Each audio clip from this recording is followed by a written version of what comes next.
Hello,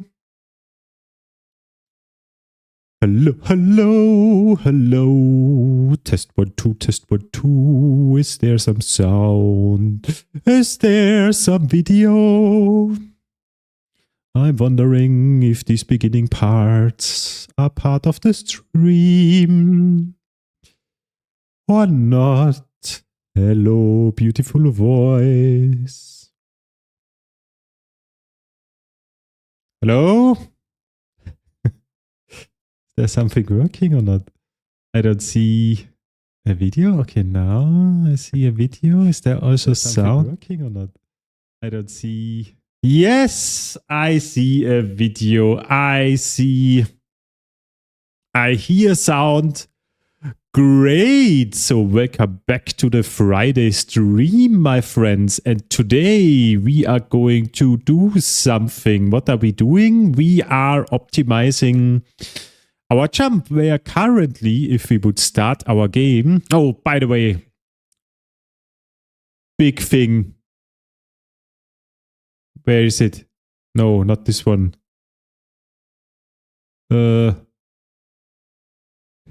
That should be 2024 version is out.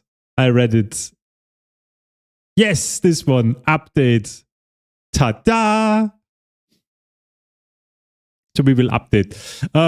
I would not recommend update to the newest version of IntelliJ at work, or if you are working on important projects. Then usually wait a week, 2 weeks until they fix all the regression bugs that they usually add back to the program.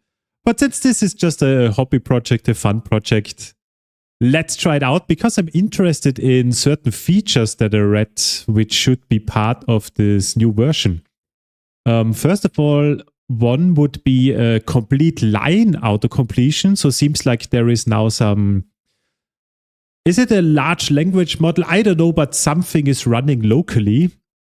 And the AI can then figure out in the context, what do I want to write? And then it gives me a complete suggestion of a line. And I want to try that out, if that is somehow good or not.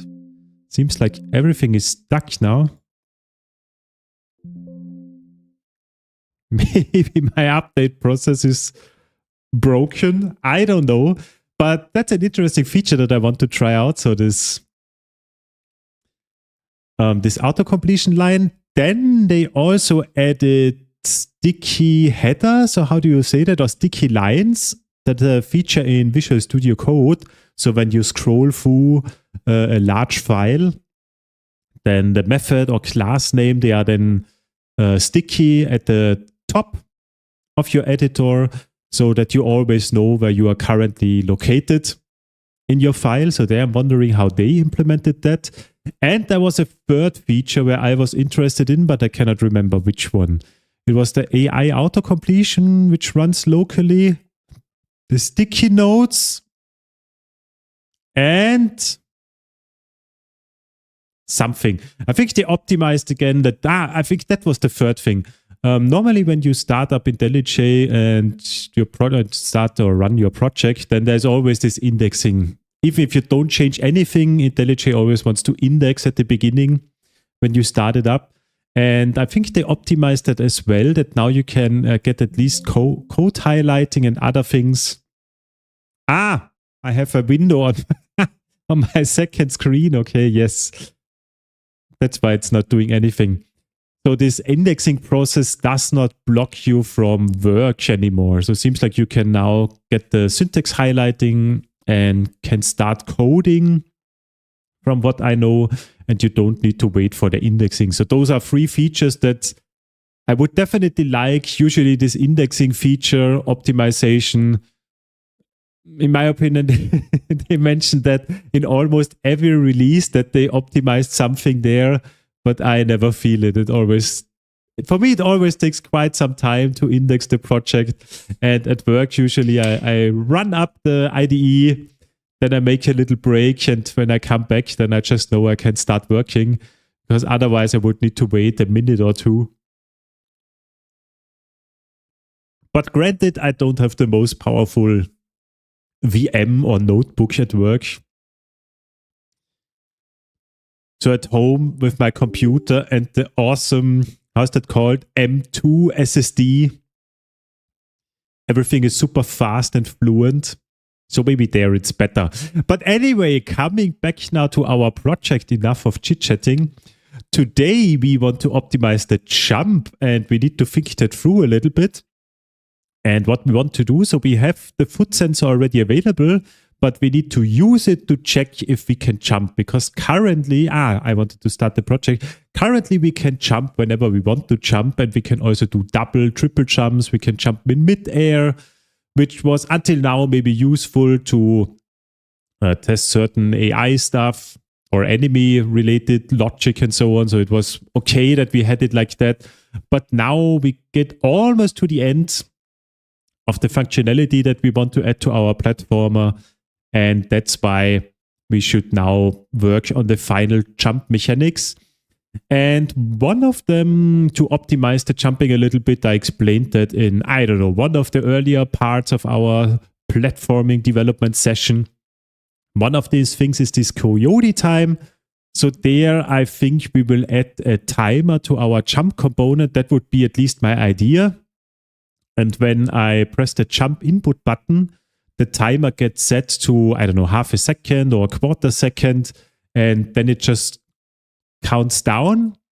And when it's 0, then we cannot jump anymore. But anywhere in between that timer, that buffer timer and 0, if we can jump, we will jump. So then we have a little bit of a buffering time, let's say. Also, when we walk off a cliff or are very close to walking off of a cliff, then we still want to be able to jump. Maybe that's the coyote time, I'm not sure. So there we need to have a little bit of a tolerance, I would say, with checking if we touch the ground or not. Or maybe have a little bit of a delay before we actually left the ground. And finally, I think make fall velocity cap at a certain value. That's not so difficult. That's just in our physics system to set there a maximum value. And allow player to jump through platforms if he is coming from below. Okay, that one as well. I think that should also not be too difficult. But let's see. Maybe everything is super tricky. I am happy today because it's Friday. And the weekend is now starting, although I need to help my parents again tomorrow, so I don't have the entire weekend for me. But I have at least something. And I have 2 days where I don't need to work, which is also great. Okay, so IntelliJ 2024, surprise me. I don't see anything related to sticky notes yet. Okay, now I see something, but why is it highlighting on alpha? And why can I not scroll at all? So it keeps this method at the top, and when I leave it, it sticks the next method at the top. So this is how it works, and there's also the class at the top. Yeah, I think that one looks quite nice. Also, when you click on it, you scroll immediately to that line, right? So when I click now on update linear velocity, I get to the beginning of the method. Okay, that's a cool feature. They implemented nicely.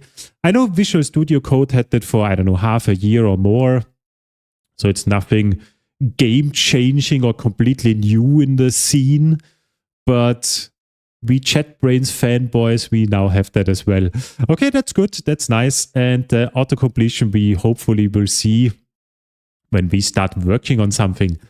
Yeah, so with what do we start? What in the butt? I would say with the jump component, where we currently have, we already have a buffer. Jump buffer time. We already introduced that. Interesting. I forgot about that completely. Hello and grüß Gott, Kopffisch. So when we are already pressing the jump button, then we are already setting this buffer. Okay, that's interesting. And how is the jump system implemented? So if the buffer is 0, we don't jump. And otherwise, here we set the buffer to 0. And we already start then the jumping stuff. where we directly set the linear velocity to something. Aha, that's also interesting. I did not know that.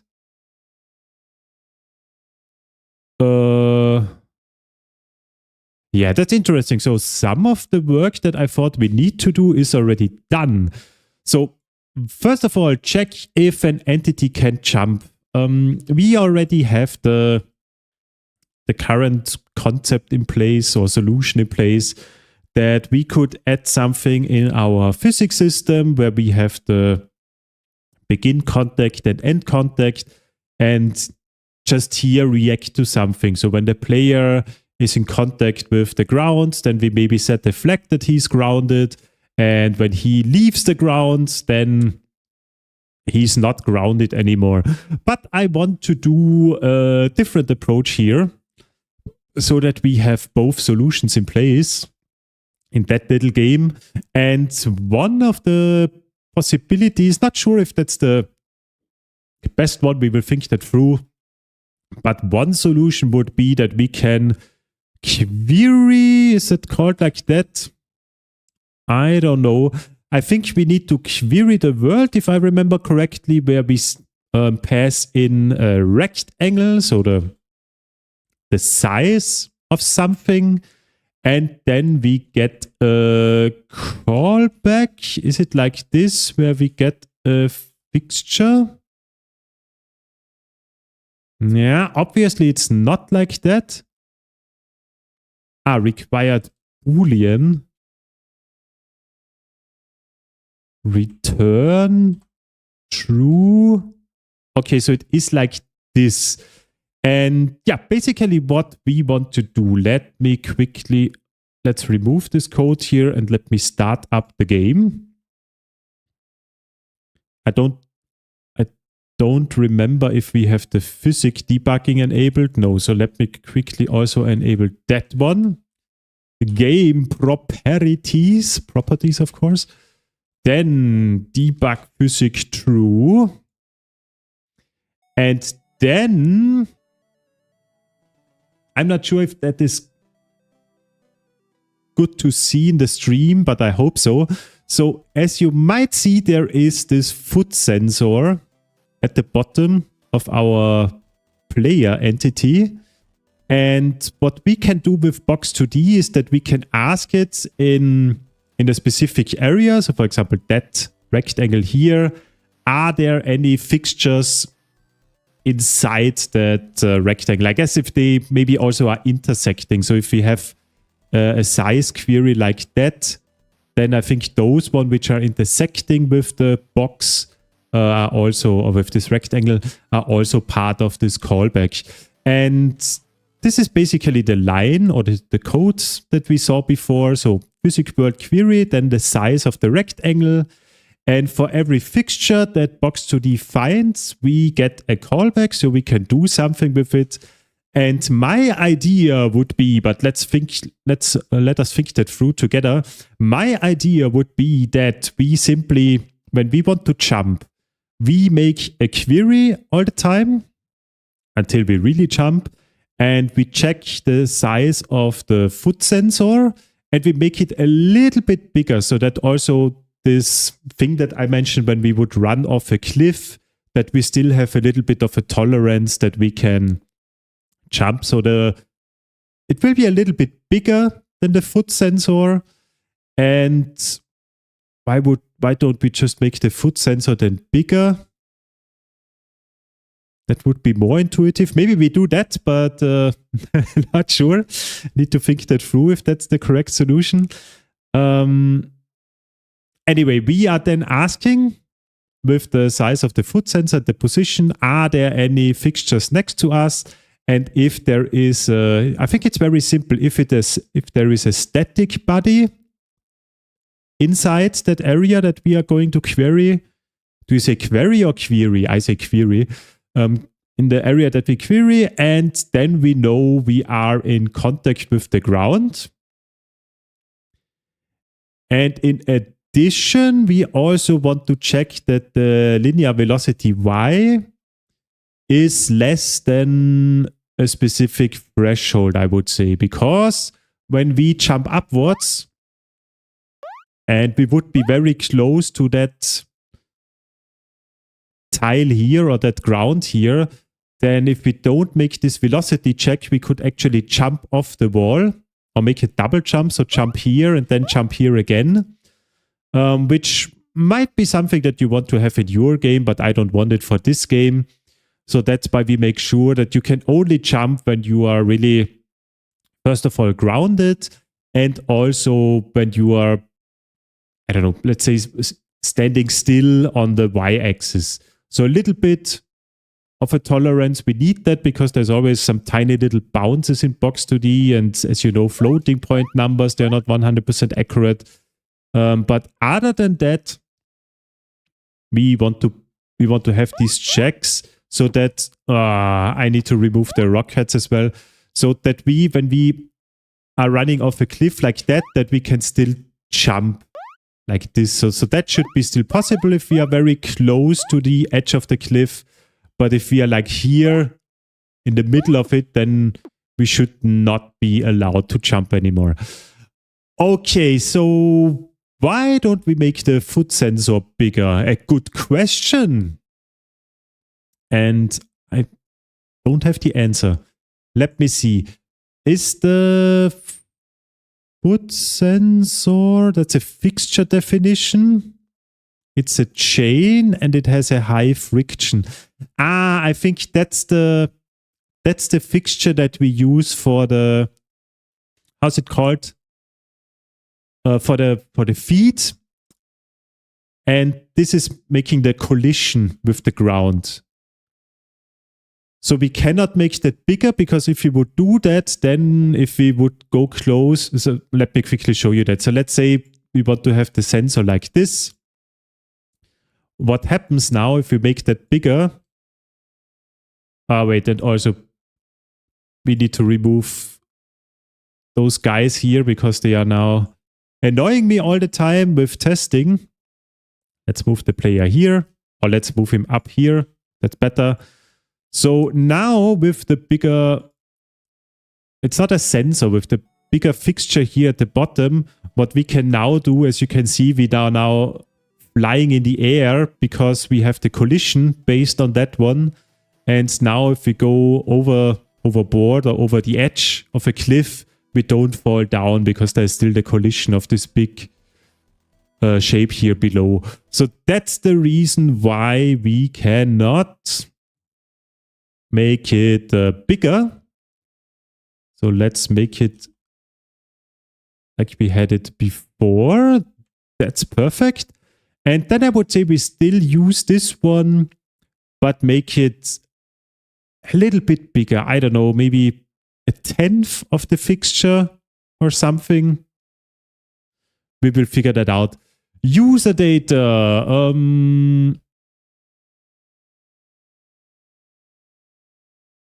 Is the user data automatically set to the entity? How does that work? I forgot most of our code.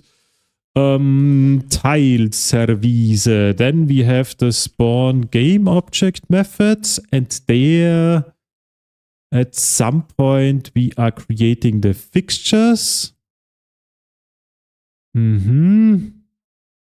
No, the body is linked to the entity, but the fixtures, they have the fixture definition from tiled. Okay, that's great. Then we will call this one here foot or ground. No, let's call it foot or feet, the plural. Or ground. Let's call it ground. Nah, that's the that's the feet of the player. Feet makes sense. Okay, then implementation time. Right here we have the physics body. Then from the physics body we want to get a fixture. Yeah. We always need to loop through the list, so that can be optimized. We might optimize that. For now, we just try to make a working solution. So we want to filter, and we want to check that the user data is equal to feed. And that should be, I think that should be first and not null, because we need that to identify if something can jump. I would say if an entity can jump, it needs to have a fixture of type feed. Yeah, I think that makes sense.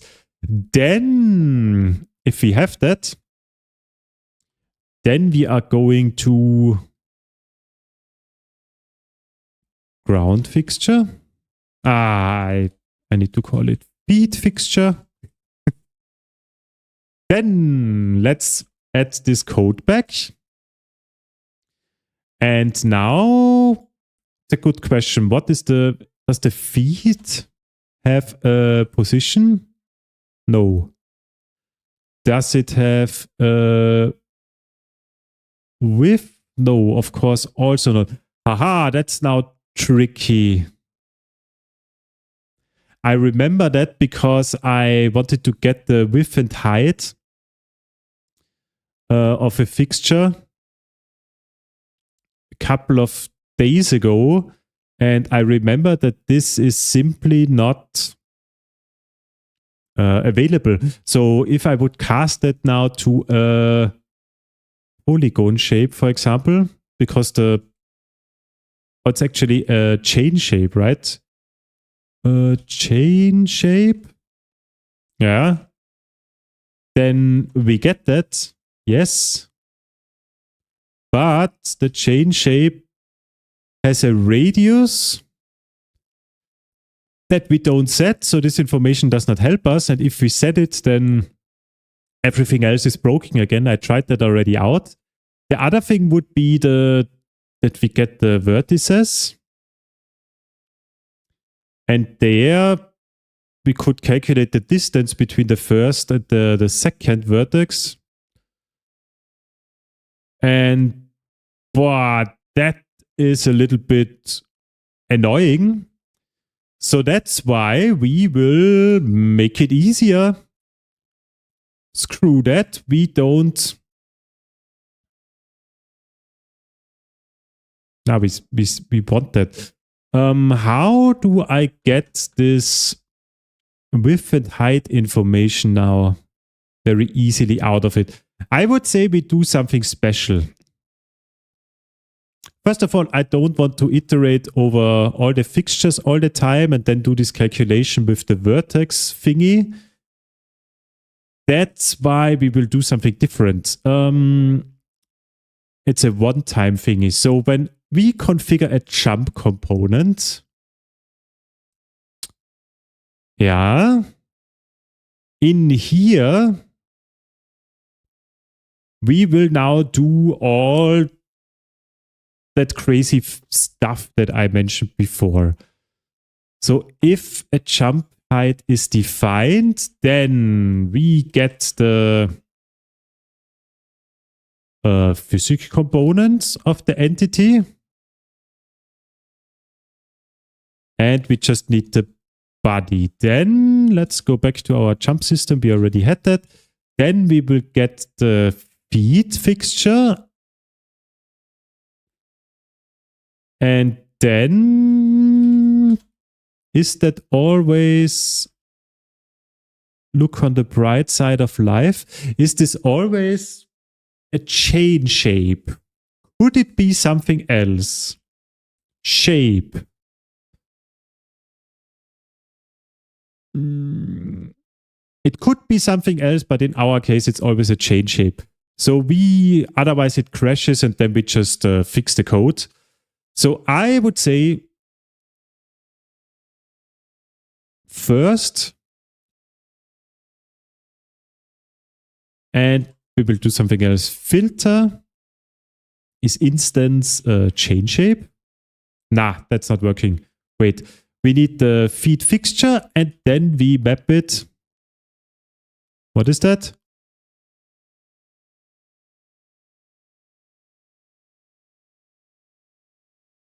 Yeah. No, we need it like this. Okay, now I have it. And then then this one will be a chain shape. As chain shape. And finally, we have do we just need the width or do we also need the height? I think we also need the height. We need both things. So I would say we need a chain width. That's the chain shape vertex.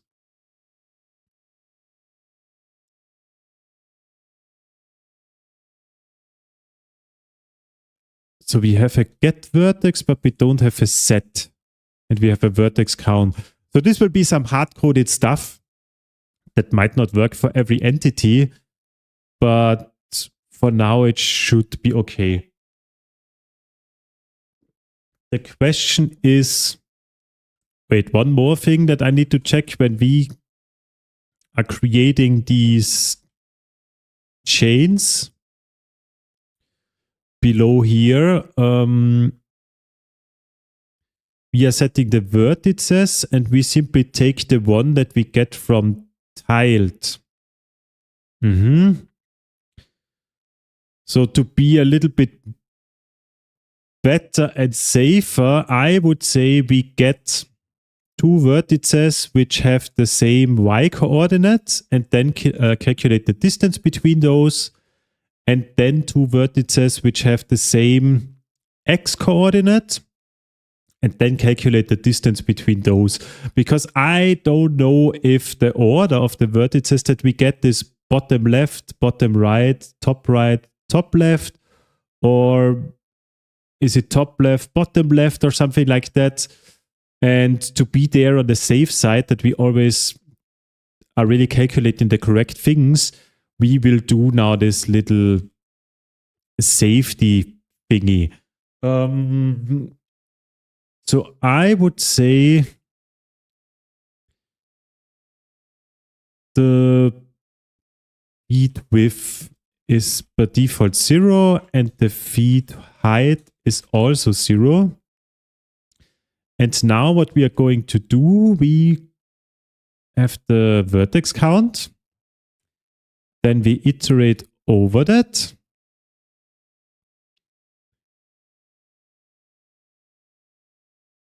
And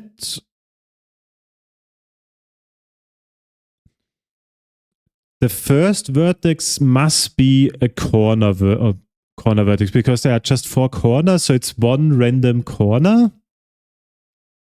Let me paint that so that you can follow my impressive mathematical ideas. So we have not that, we have something like this.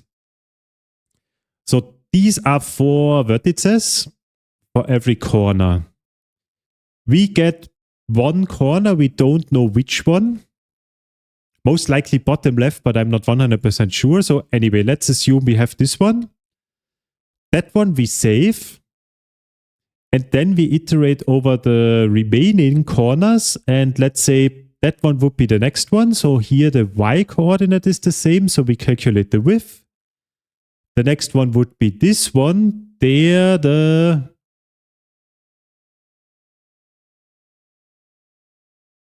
y coordinate is not the same and the x coordinate is also not the same. Okay, so we will ignore this one, which is good.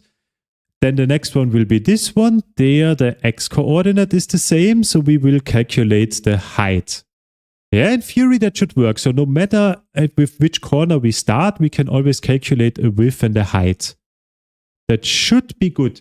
So as mentioned, we need the first vertex, which is just from our chain shape. The first one.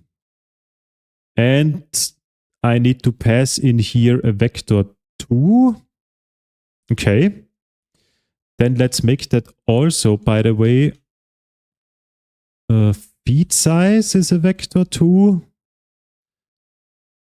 Then does this one, that returns nothing, that returns void. Okay, then we have the we have the first vertex, which is a vector 2. Yeah, that we pass in here. And now we just iterate from the next one. So we start with 1 because index 0 we already retrieved here. So next one would be chain shape, get vertex I. And that one will be the vertex equals vector 2. Yeah, let's make it like this.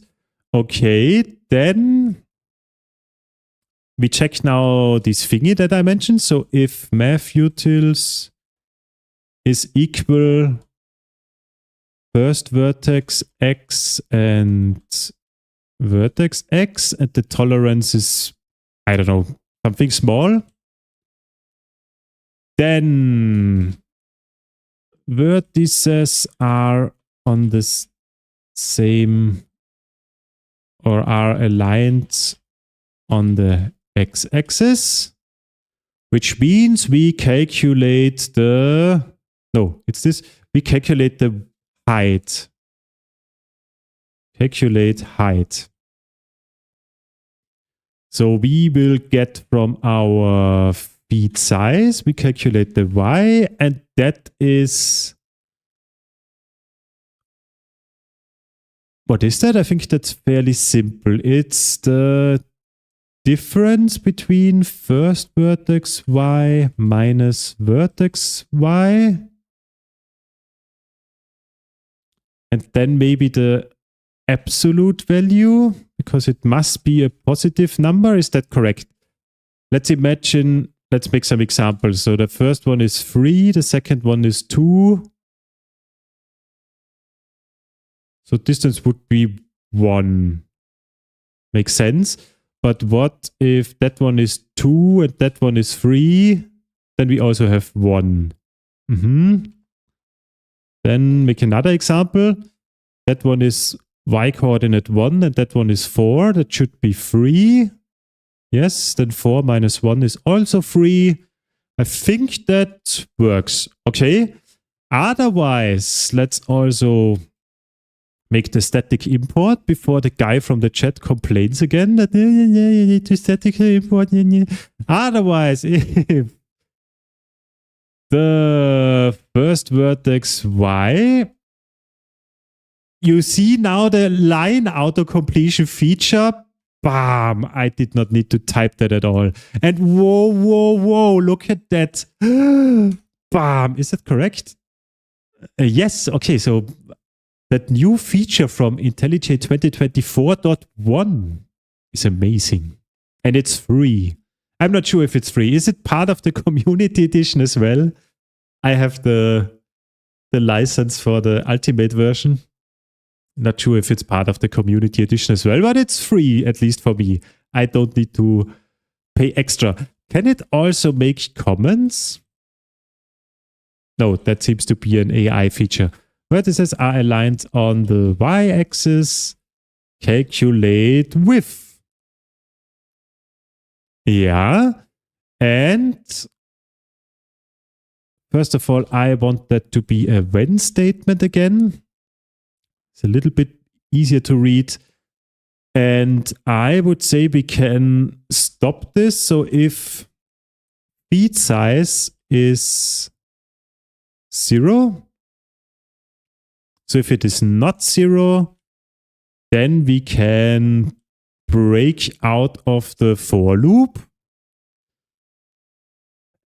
And here we need to throw an error. So if feet size is 0, then we need an error.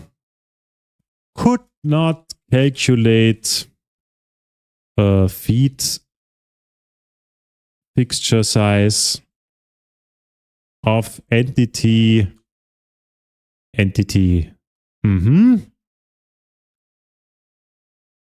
Okay. Also tile of entity and tile, because that is an important information Otherwise, we have a feet size, hopefully. Let's make a breakpoint here. By the way,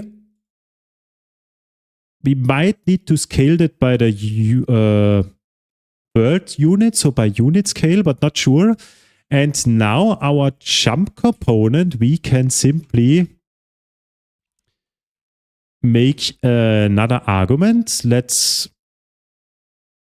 How often did we use the jump component? Did we ever destructure the jump component?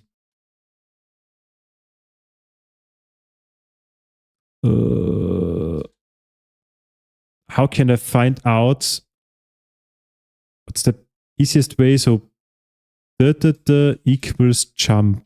Something like that? No, wait. Jump system?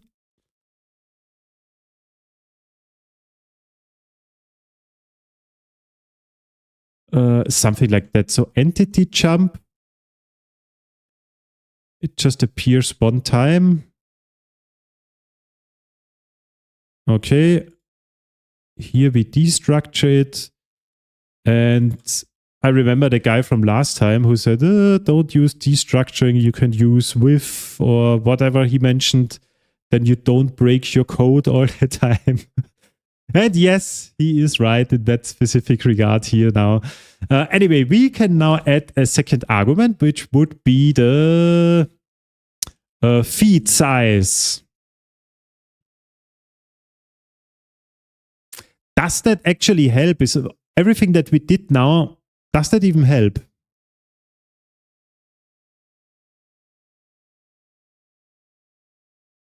We know the size then of the feed, so that we need to pass in for the world query. But how do I know where I need to position it? I would need to know.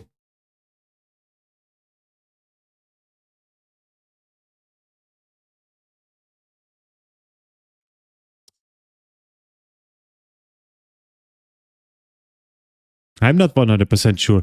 So that is one piece of the puzzle at least. The feed size. Let's see. Which we will pass here as second argument. And this feed size can be then theoretically used in here. So we get here the feed size as well.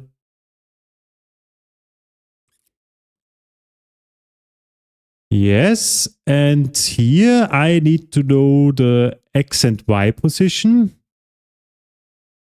of the feed actually, and then we would pass in here feed size X and Y. So we are a little bit closer to what we need, but we are still missing this lower X and Y. How do I know that one? But before we continue, let's try out if this one is working. Dun, dun, dun, dun. Feed size has some values. It has X value of 0.9. Might be correct. 0.9, is that correct? Maybe to... because let me think. The player also has a size of 32 by 32, which would be 2 by 2. For debugging purposes, to understand or to know if we are calculating correctly, I would say we make it now like this.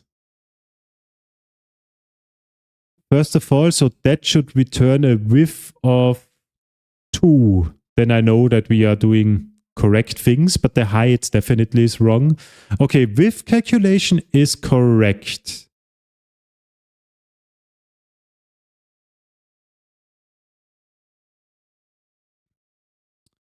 The width calculation is correct. It's 2. But why is that one here not working? Let's debug again. So the first vertex is at 0, 0.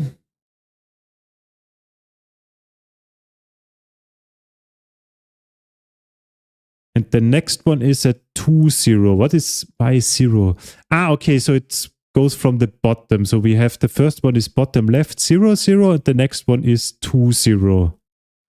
So we calculate the width. Yes, okay, that makes sense. So we adjust now the feed size to 2. Then I break out of the loop. That's wrong. That's totally wrong. Also, this one is also wrong. So it's actually it's an or. I think is 0 returns that x equals 0 and y equals 0, but we actually need x is not 0 and y is not 0. Yeah, okay. So we need it the other way around. So we need like feed size x is not equal 0 and feed size y not equal 0. And otherwise, below here, we need the or condition. That's also not correct. So either the width is 0 or the height is 0. Then something went wrong. Okay, let's see. Now we have a height of 0.25. Is that correct? I don't know. So let's also make the height now bigger. So now the feed size should be 2 by 2. And it is 2 by 2. Okay, so that one is working. Great stuff. Then let's revert it now to the original size that we had before. That's this one. And now I'm a little bit lost because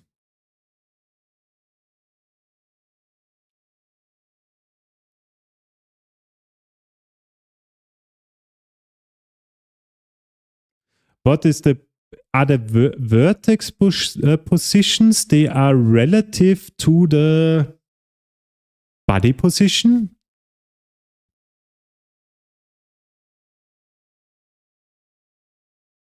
Maybe.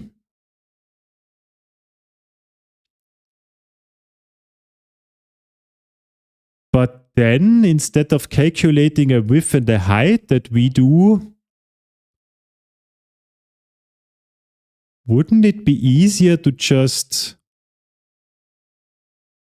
store a rectangle with exactly the values from those 4 vertices?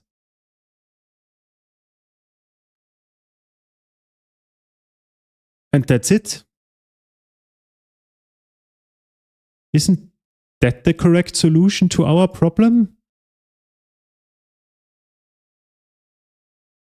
Let me see. So let me debug that once more. So we currently have the vertex 0 something 0 0.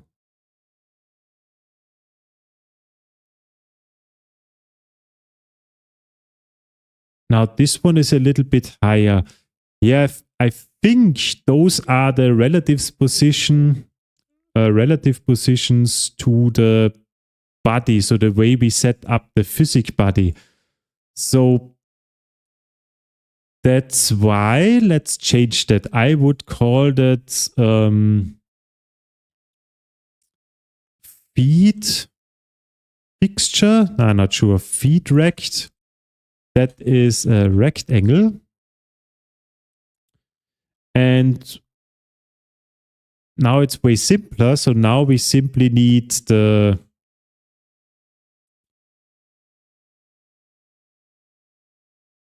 we have a rectangle.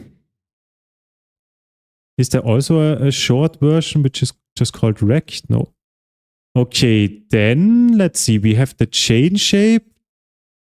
Then we will make that a little bit better. We have then from 0 to 4.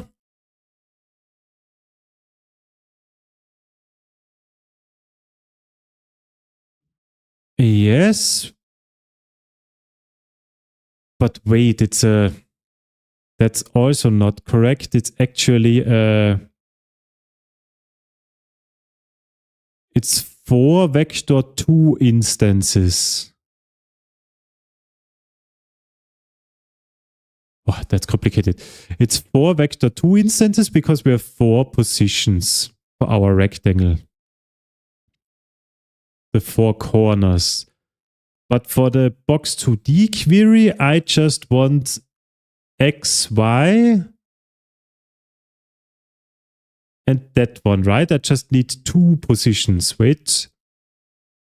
Let me check that once more. I have lower X, lower Y, and upper X and upper Y. Yeah, okay, so that's easier. So for box2D, we just need those 2 vertices.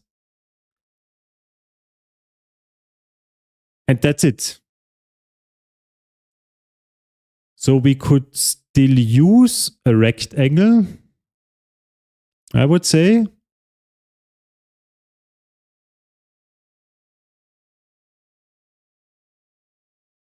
Which has X, Y, and then width and height, or 2 vector 2 instances, whatever is easier. I think the rectangle might be easier or more appropriate to save it. Anyway, how do we now identify bottom left and bottom right? I think that's also not so difficult. And is it chain shape? It's just a shape. Okay. Okay. We have bottom XY is a vector 2, and we have a top XY. How is it called in lower and upper? Okay, let's call that lower XY, and this one is upper XY. Then we need also the temporary vertex, and we iterate from the chain shape through all the vertices that we have. Then we get the vertex. Now all of that needs to be a little bit different. Let's see. So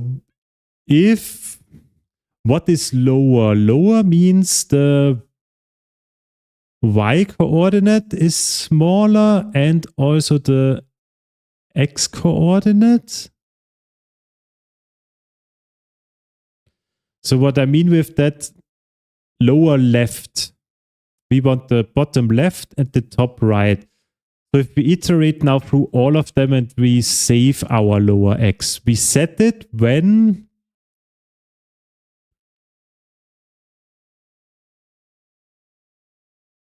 wait, then we need to do that a little bit differently. So lower x needs to be a very big number, an unrealistic one. Let's take 100 by 100. And that one is -1, -1. Maybe -100, whatever. That one needs to be a small one. Or we just, can it be 0, 0? Theoretically, lower x could be 0, 0. Yeah, but not 100. Yes, let's do it like this. Okay, so now if from the vertex that we retrieve, the x value is smaller than our lower x,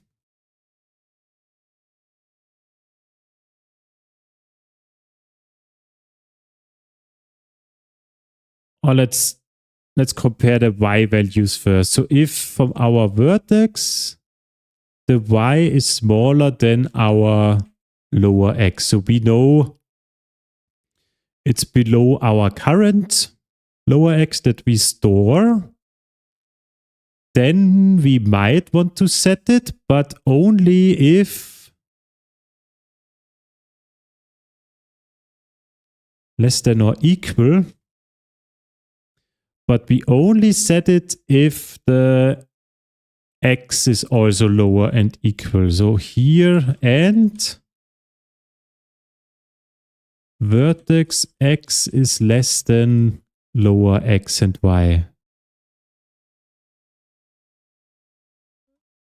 Dot x. Then we set the lower xy to the vertex value. So we found a location which is smaller, right? Let me think that through once more. So the point that we are checking against has a y coordinate which is less than or equal to our current one that we have as a lower boundary, and we initially have it very high. So we have it at the top right. Then, and the x coordinate is less than what we have, then we set it here. Okay?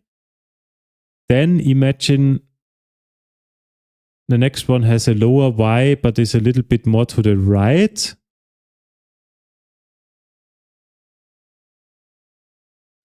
Question. I think we don't need to check for the x coordinate. We just take the one with the lowest y. That's the one that is at the bottom, and it doesn't matter if it's on the left or right side. That actually matters because we need this one here and not this location here. Okay, but that one can be easily fixed by... So if we have a lower y, but the x would be bigger,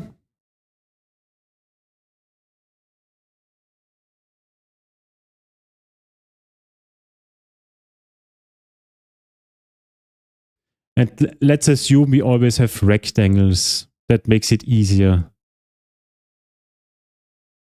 Then I can do this check again, right? If that is smaller and x is smaller, then it's more to the bottom left, then just take it. Yes, that makes it easier. Okay, otherwise, if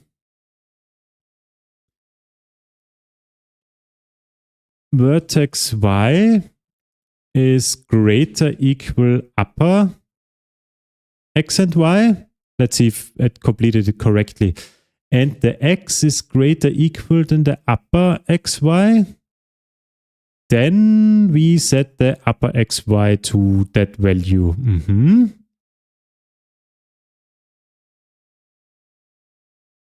Yeah, and then I would say if lower xy is equal to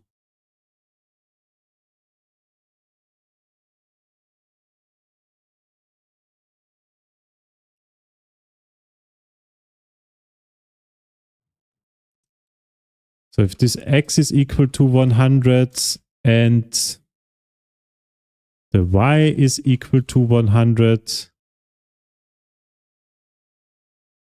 this is now some safety check.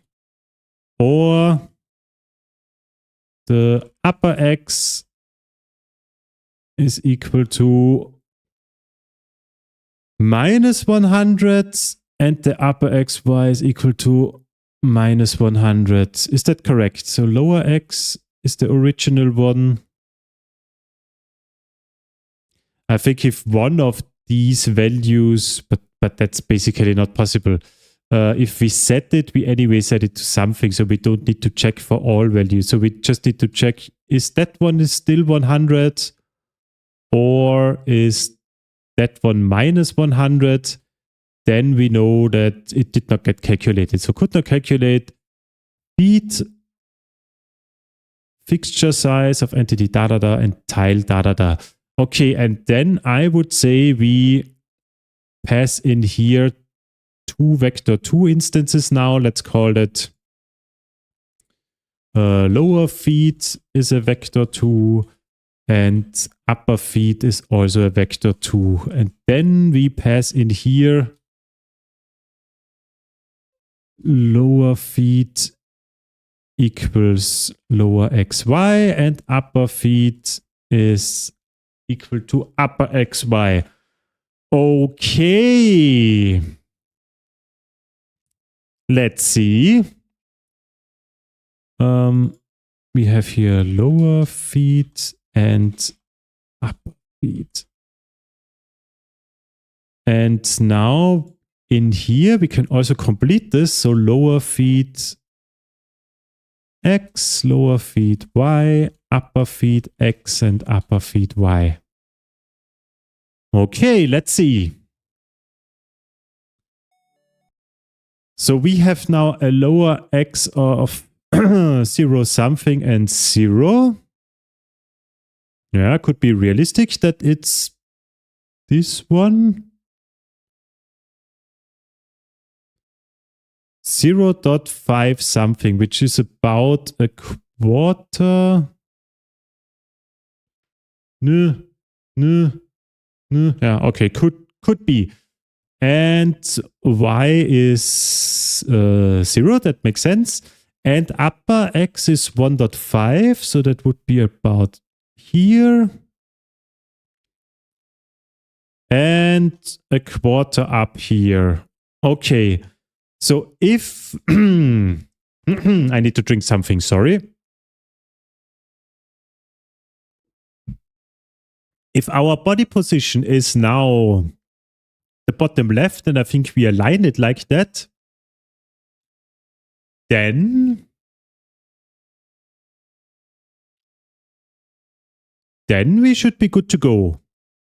We will definitely debug so we will render the area that we are checking for if we are grounded or not, to be sure that we are doing it correctly.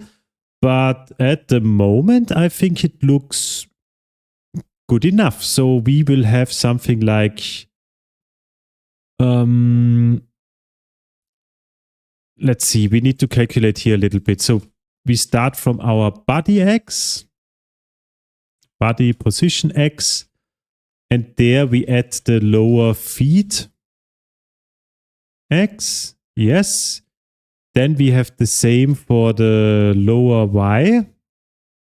Then we have the upper x, which is from our body position x plus upper feet x. And we have the upper y. Okay, and now here we make lower x, lower y, upper x, and upper y. Okay, and I want to render that one here. So I want to see where this is really located. Can we...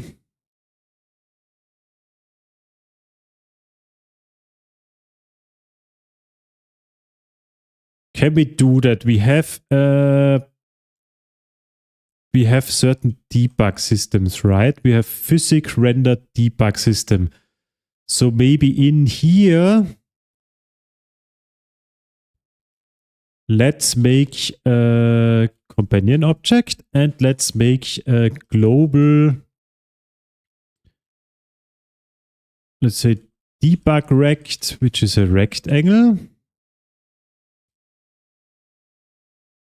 And we want to render that. So we have the box 2D renderer, and I hope that this one has a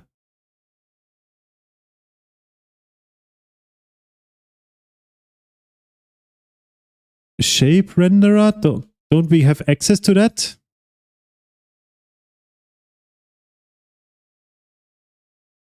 Does not look like it. So this one most likely really just renders the box 2D world. But we also have a track debug system. There we have a shape renderer. Yes, I remember this one.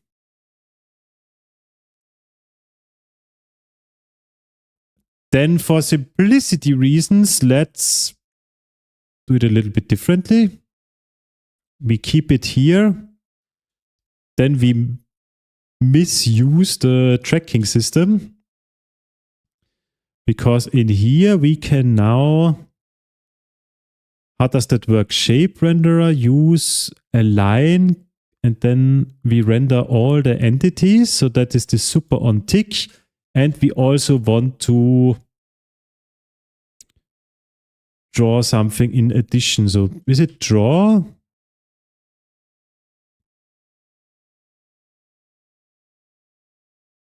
Shape renderer dot line dot rectangle. Yes, that's the one that we want. It's not this. Is it it? Ah, it. Okay. And here we want to render the debug rectangle X, Y, width and height. Okay. So X, Y, width and height. And can I somehow set a color? X, Y, width, height. Color 1, color 2, color 3, color 4. 4 colors. Why 4 colors? I just need one color. It's color. Let's make that color dot red, for example. Yes. And up here, I don't know if it works like that. There we have the color of... Did we ever set here a color? Color white, most likely. Let's see if that works. And we need to set now this debug rect. Let's do that currently in our jump system.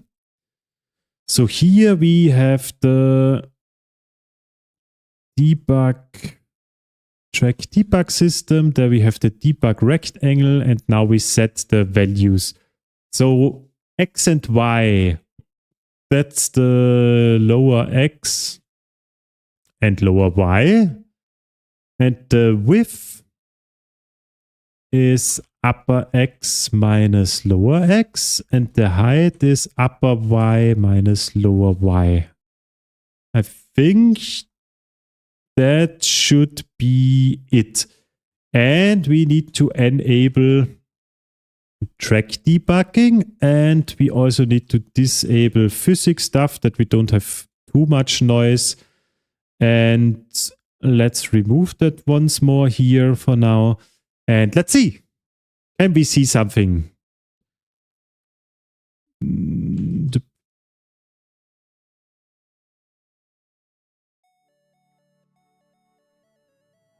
So I press jump. Okay, looks good. Looks actually perfect. Also, the color is working, so the tracks are rendered white and our jump sensor is red.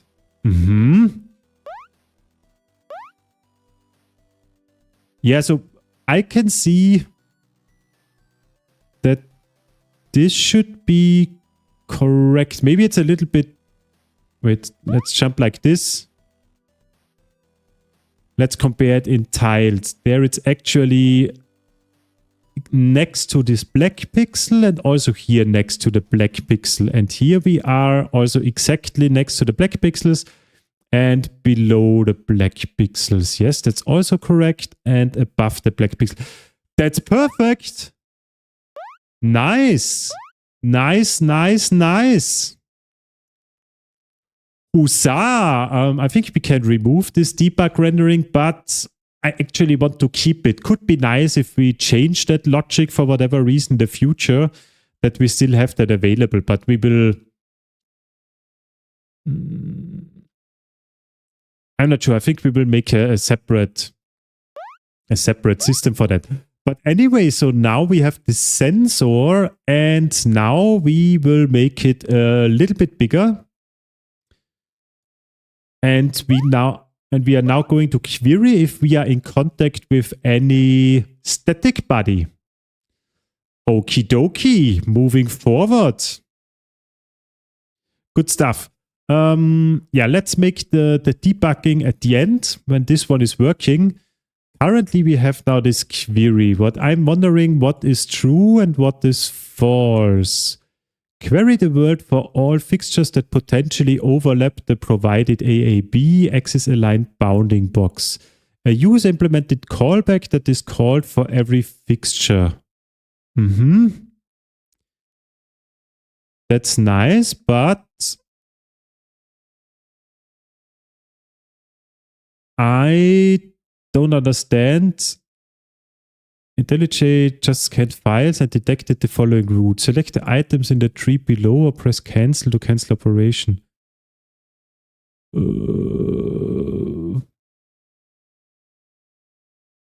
I don't know. Is it asking me where to download things? Combat logic. Here, I don't know. I don't care. Do it. Query. How does that work? Query the word for all fixtures. Callback a user implemented callback class. Yeah, what is the return value? I don't get that. False to terminate the query. Aha. Okay, now we have it. So false to terminate it. So what we need is if fixture body type equals to body type static, then return false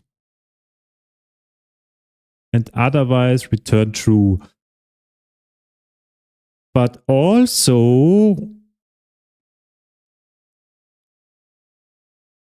this logic here now needs to be applied, right? So how does it work currently? Let's see. So we have our buffer. If the buffer is 0, we cannot jump. If the buffer is greater 0, we want to jump. And we also need to reduce the buffer by the delta time. So here we know that we want to jump. I would also say, so either the buffer is 0. Okay, here. So buffer is 0. Then we have here if body linear velocity y is greater, equal, or is not. Wait, we do it a little bit different. We have again math utils is equal the body linear velocity y. And the tolerance is something like this, for example. And if the linear velocity is not equal to 0, then entity is already jumping or falling. Do not jump. So here we also return. So if it's not equal to 0, then don't do anything. Otherwise, here we know that entity wants to jump and it's currently standing still. So we need to check, is it on the ground, which is that part here below. And here we know entity is in contact with ground. Jump. And that means when we jump, we set the buffer to 0, we set the linear velocity, and we play the sound. Okay, so that would be that part here. And with this modification,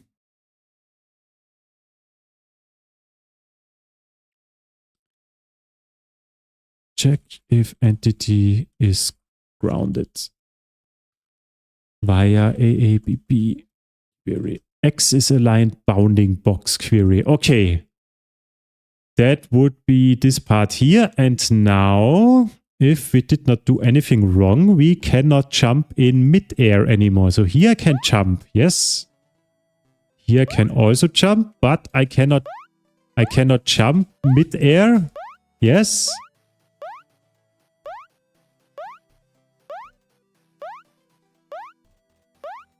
Also, when I press the jump button before I am on the ground, I jump again. So maybe a quarter second is a little bit too much.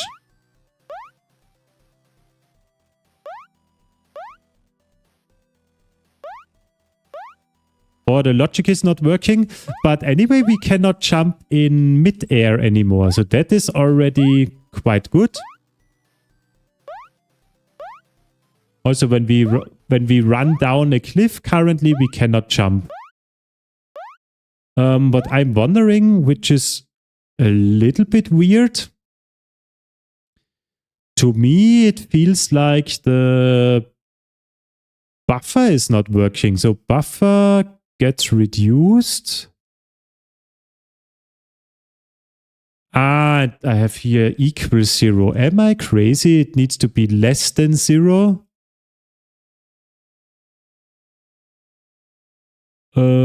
Or, what is even better, wait. So here we set it to 0. I think that was the initial assumption, but that one here is not correct. So here we need to have jump component, buffer minus delta time, but the minimum value would be 0. And hello, Simon.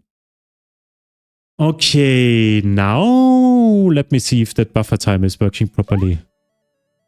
Yes, so before when I was pressing, you don't see that, but before when I was pressing the jump button here at the top, I was jumping again. Now that does not work anymore. But still, a quarter second is way too much. So I press the button when the player is here, so which is very far away from the ground, and I jump again. So that feels a little bit too tolerant. Let's reduce that by maybe 1/10 of a second.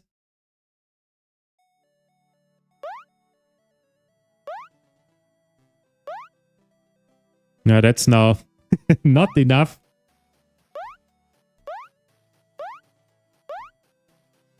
Yeah, that's a little bit more, maybe 0.2. That's more like personal feeling.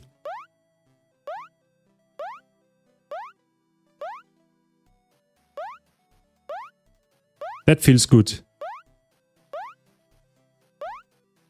Yeah. That feels good. So to me, it feels like when I'm like in that area here and I press the button, then I'm jumping. So that feels good. So I don't need to be 100% accurate with the ground, but also not too far off. So when I press it like when I'm here, then I don't jump. I think that's good enough.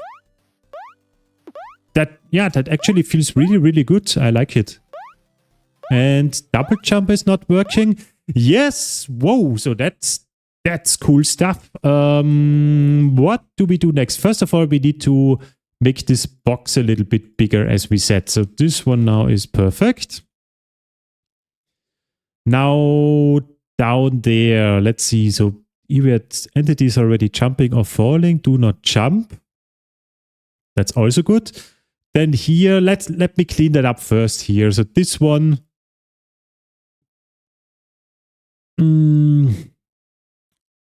Let's move that to a jump sensor debug system or something like that. Or even better, that should be maybe just a test class, to be honest. I think we don't need that. We don't need that in our main game.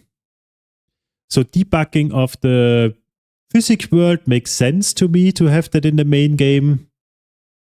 Debugging of the tracks, maybe, but we keep it since we already have that implemented. But debugging of the jump sensor, I think that does not make sense to have that available on client side. I would move that to a test, most likely. So we can do some preparation work, because anyway, this map that we are currently using, so this test map, that anyway will be moved to the test source set at some point. So I think we can do this tiny little preparation, but do we do that now? Maybe a little bit later. Let me first of all optimize that one here a little bit. So here we will also have, let's make it a companion object, and we will have something like the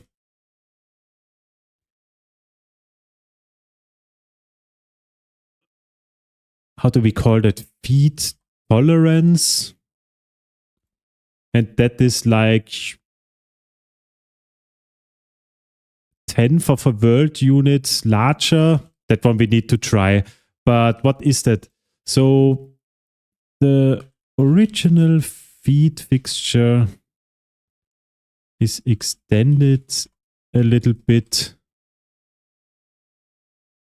to allow players to jump also when they just went off a cliff, for example. Little tolerance for better controls. Okay, and this feed tolerance is quite simple. So the lower X is just a little bit more to the left. The same with the lower Y. And the top is a little bit bigger. So that should be already it. So since we still have the debugging online. Yeah, so that looks now good. Let's see. Let's see how it feels.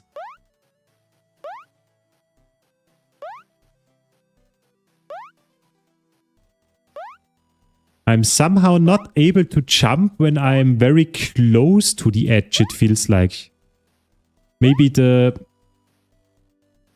yeah, it could be so when I'm just falling down. I think that's another thing that we had. This one here. I think that's too small, but for that I would need to know.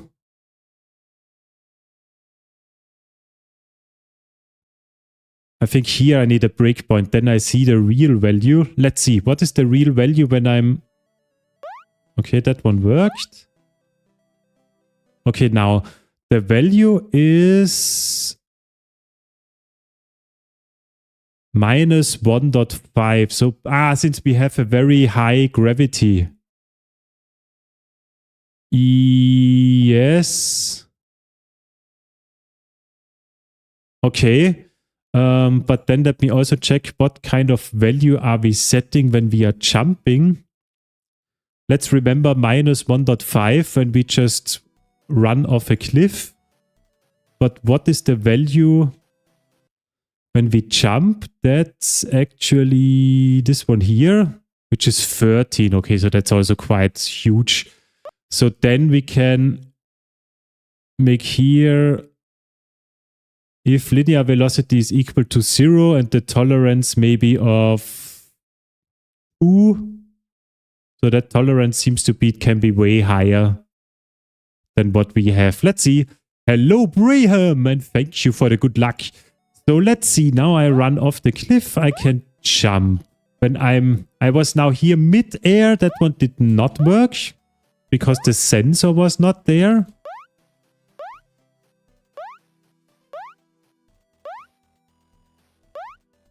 I'm just trying to edge cases. So how does it feel? So when I'm very close to the edge, like here, I could not jump anymore. I think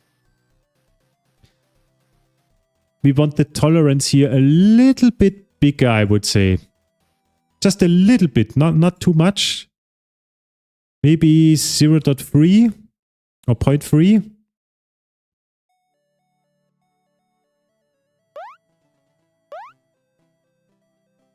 That one did not work, but that was okay. I was really just too late. That one was right at the edge. I think that those are good values that we have here. Yeah, so it feels like when I'm running off the cliff, if I'm doing the inputs correctly, I'm jumping perfectly. So it feels very good and tolerant. But if I'm too late, like here,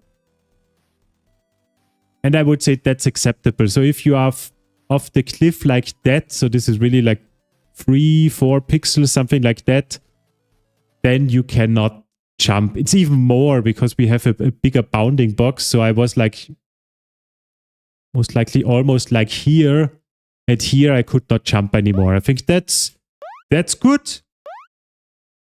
Feels great. Okay. Yeah, so why do I have here 2? Maybe I should mention that. Falling velocity y is around -1.5 when just walking off a cliff. Good. So let me check. What did we now do? We have the AAB query in place, so that is done. Then we have the Coyote time as well, so that one is also done. Yeah, so only 2 more things, but first, before we do all of that, let's make now the jump test screen, maybe something like that. I already have a jump test screen. Which does not compile anymore. Yes. We can just pass in here the vector2 instances. Then I think it should compile again. Let's see. But that was the physics jumping, right? So that we... Wasn't that test one where the box was always just bouncing up? Ah, that's not working now. Ah, okay, maybe we can combine or reuse that screen. That's not working because now with our new logic with jumping, that does not work, of course. So we would need the... What is the size? It's 1 by 1. So let's make the lower 0, 0, and the upper would be 1, 1. And let's give that here some names that we also know what that is. Lower feet, and that would be the upper feet. Now the box should jump again, right? It does not jump.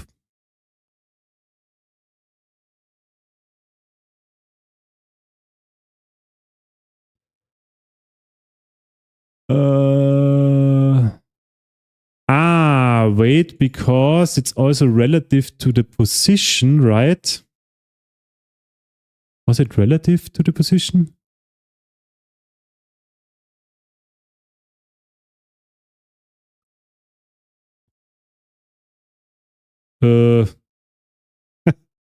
Let me debug that one here. So here I get, what do I get back?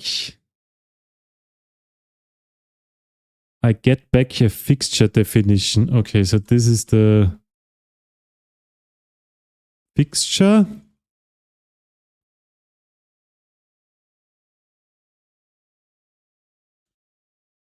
And that one has the shape where we know here, since it's a box, haha, that's interesting. Since it's a box, that's a polygon shape.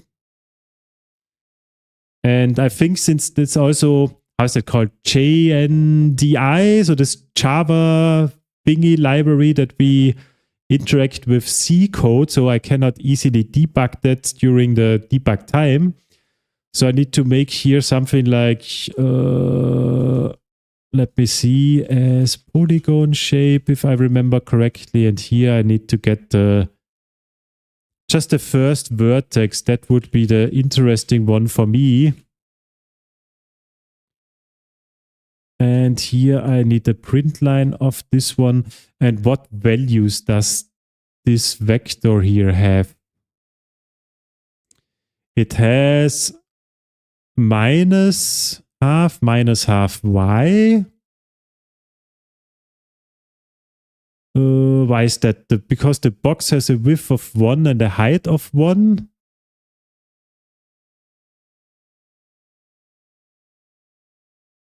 And it's always centered around something.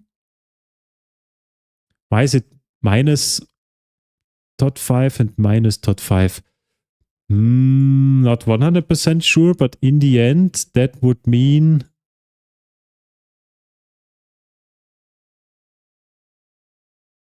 what does that mean? How did that's now confusing to set the. No, we just set the vertex values. That was it. It was very simple. So also here, the lower x should be minus .5. Then this one should be minus .5. And the upper feed is most likely plus .5. Now I want you to jump again, stupid little box. Yes. Okay, perfect. And now we can also simply adapt that in our render system where we are doing something, not render system, render method. What are we doing? We setting here the jump buffer and then we call world.updates. Okay. And what is the world? It contains the physics render debug system. Haha. Okay. Then we will add here our own shape renderer, which is a shape renderer which takes nothing. Yes. We need to dispose this shape renderer. And finally, in our render method, down there, we can simply call the shape renderer use. The shape render type is a line.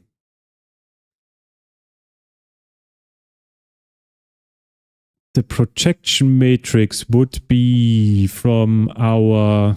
Do we have a viewport or something? Yes, the game viewport. Or we have also a game camera combined. And then we want to render, and that one we can now take from the track debug system, where we had this one here. Yeah.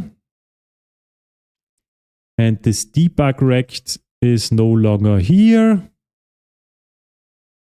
That is now part of our test screen. And we can make that up here, so it does not need to be static. Let's call that feed sensor. Or feed AABB. Let's call it like this.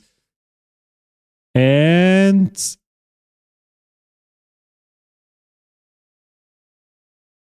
that's here, here, here, and here. And now we need to set this as well, which currently I don't.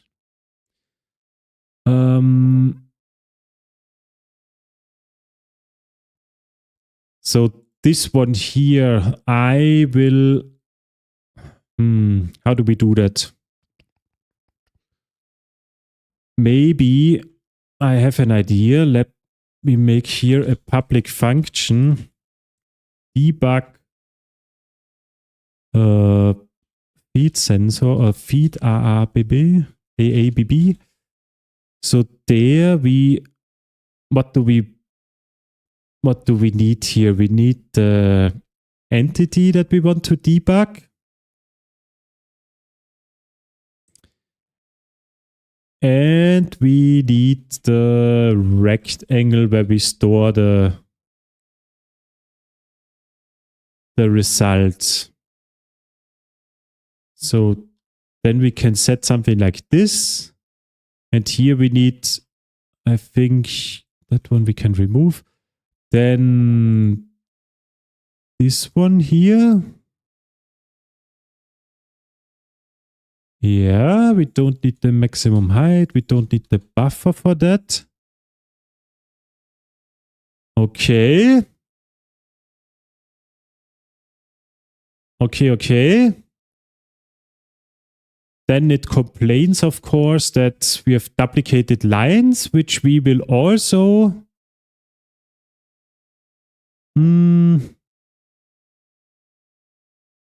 fix in a moment. We just live with that. Okay, let's ignore that. Let's don't go super crazy.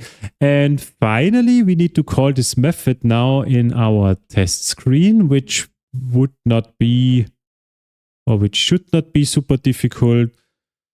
So down there, debug feed AABB, and there this system does not care about performance. So we just get here the jump system and we call the debug feed, and there we pass in the entity. Okay, here we iterate over all entities which are a player.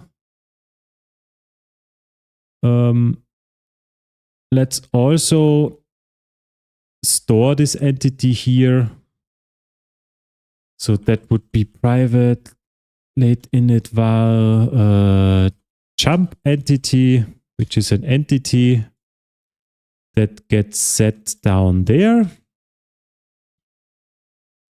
And now we are almost there. So now we don't need to iterate here.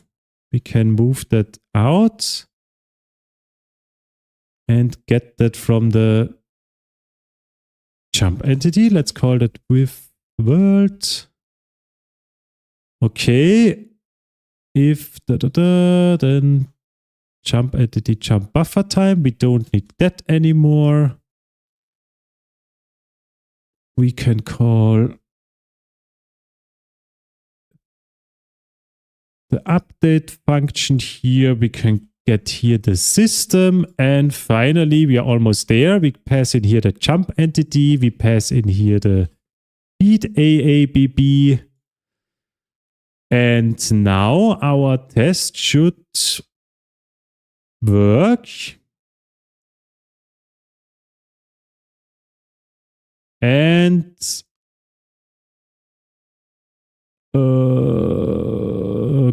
good one. Maybe we just want to do that here at the bottom, right? So before we jump, we want to debug the feed AABB. Let's see.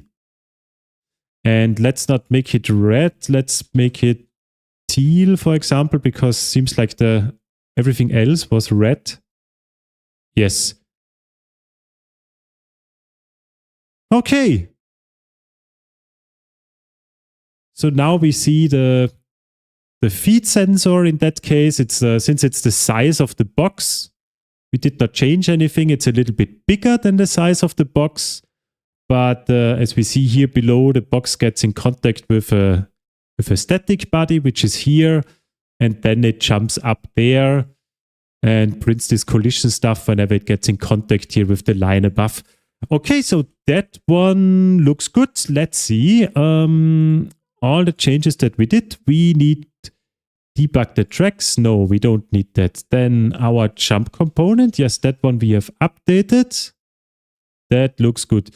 Then we have our jump physics system. Let's check that one more time. So there we adapted the logic. We need to, we said we don't clean that up. Let's move that logic here together. So we have the query. Yes, then we have the debug feed AABB. That's also good. Yeah, then we have the jump test screen. That one we just checked. So there we had the shape renderer and we hopefully disposed the shape renderer as well. Yes. Then map changes we don't want to commit. Physik debug render system. There we did not make a change. Let's revert that. Map we don't need to commit. Test launcher is now the jump test screen. Yeah, it's okay. That one we don't need to commit. Then here we had this special code. Could not calculate feed fixture. Yeah, I will make one more check here to have a controlled error. So if, first of all, we will make sure that this fixture exists and also that the shape is of type chain shape. If that is not set up like this anymore, then it does not work. But here I want to give a more meaningful exception to be able to understand that. And yeah, this system we also did not modify, so we can revert it. Looks good, looks good. So let me go back here once more. So here we have first or null, and if it is null, then we actually throw an error. Let's call it like that. Jumping entities must have a fixture with user data feed. Must have a chain fixture with user data feed. And the problematic tile is this one. Okay, then let's also make if feed fixture is not a chain shape, then there is another error. It's actually the same error as above. Then let's make it differently. So if the feed fixture is null or the feed fixture is not a chain shape, check for instance is always true.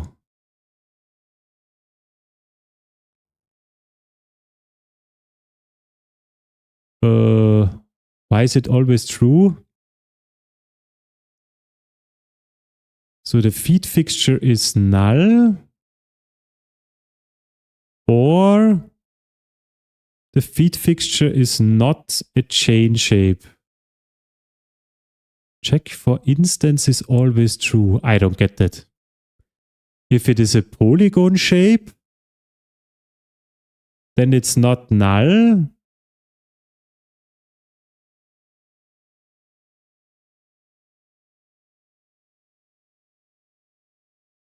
So it's not null, so that one is false, and then it will check this one, and a polygon shape is not a chain shape. Huh? I don't get that. Why? Why does it say this is always true?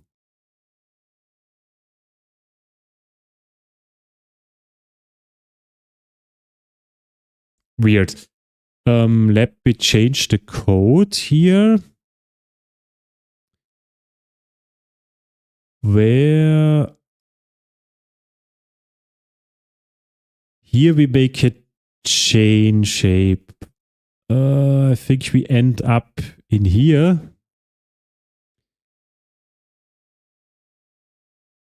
And can we quickly change that? Nah, it's not. I don't know how to quickly change that. How? Okay, I know how to quickly change that. Shape is equal to polygon shape, and we don't just set anything. It doesn't matter, I hope. Now let's see. When I now get to this location here, from the game, of course, I have now a feed fixture, which is, what is it? It's not a chain shape. Yeah, it's not a chain shape because it's a polygon shape, right? Kotlin refraction is not available. Okay, yeah, but anyway, it's a polygon shape. Now let's revert that.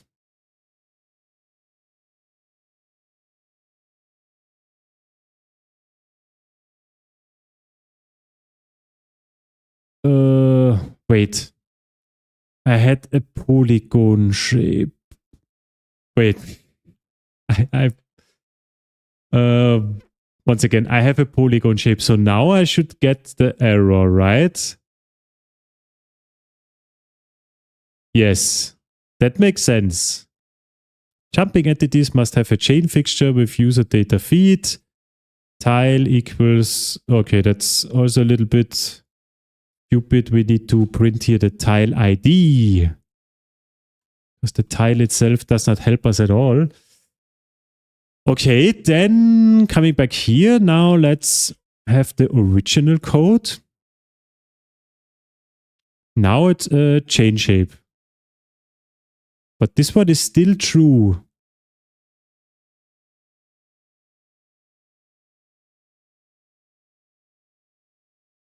Huh? Why? Why is that true? I'm a complete retard. The shape of the fixture. Haha. Ha. Of course, that makes more sense now. Okay, now we go over that. Yes. Yeah. Everything is good. So can I remove here the cast? No, I still need that. Okay, so this one is now also optimized. Then we can really commit. So no map changes. Everything else we want. Okay, so add logic to detect if player is grounded. Let's go.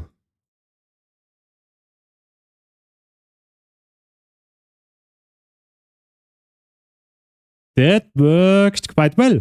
So the only thing for today, which should not be too difficult anymore. So that one was the big part where I wasn't sure. That feels now a lot better. I did not try that out, but I hope the game is still working and now we don't have the debugging anymore. Yes, that feels really good.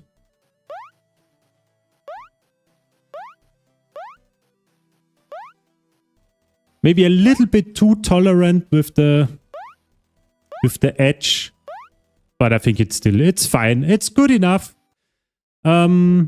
Yeah, so the only thing missing is really those two things now, but I need a short break because my parents called me. They needed something, obviously, I guess. So I will leave you with that awesome screen here and I'm back in a couple of minutes, 5-minute break or 10-minute break, then I'm back.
So, welcome back, my friends. Hello, Trevol. Hi, bro. You need THRPW, LibGDX, and start Unity or Godot game engine. You need throw, most likely, or stop. I also started on LibGDX and swapped to Godot. You spent your life for nothing. You can do same game to Godot 10 minutes. Yes, maybe, but watch the first episodes where people ask about that and I explained why I use libgdx. I will stick to it. I tried out Godot in December actually and was okay, but I was not super happy with it, especially animations, making an animation for a 2D sprite that was really, really weird, and a very buggy editor in the Godot editor did not like that at all. But anyway, you use whatever you like and let me choose and live and play with whatever I like to play with. Okay, so what do we need? The last two things. So first of all, make fall velocity cap at a certain value. I think that one we can also maybe easily test. So let's resize the map and make it, I don't know, 3 times the size that it currently has. Let's move it down. Okay. And now I need something like this. So a ground. I'm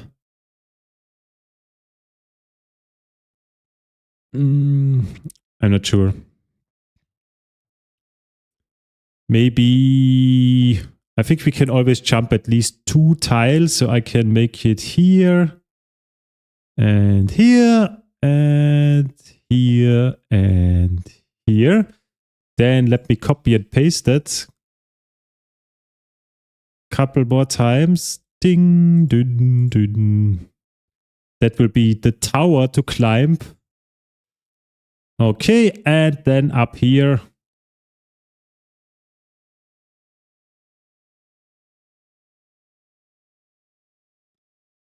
Maybe here once more. And then we fall down. Okay, and our player, we want to initially set him here. Now let's see when we fall down. How fast do we fall? Incredibly fast. Yeah, and I think it gets faster and faster and faster. We can also maybe debug the value actually.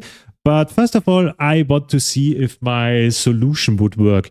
So in our onTick method, we update the physics world. And in onTick entity, we update the linear velocity if entity has a move component, which our entity has. So there we set, if it's a track, then we do the track stuff, and otherwise we set here the direction. We did here something special. And my idea would be that here at the end, we have then something like body set linear velocity to body linear velocity x, and then, for example, a hard-coded value for now just to test it of 1. Does that work? 1 is stupid because with 1 we are actually going up.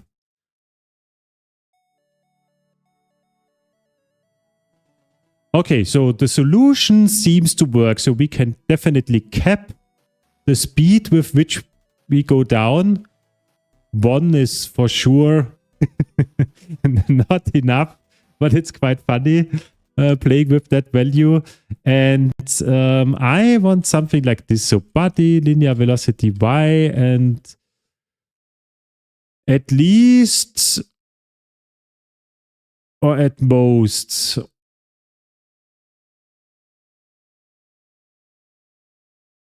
it's at most. I think at most. And it's minus 10, but does that make sense? At most means that the maximum.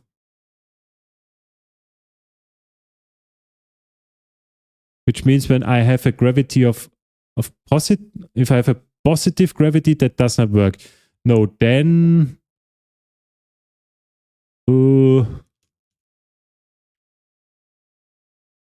what did we set before? Minus 1.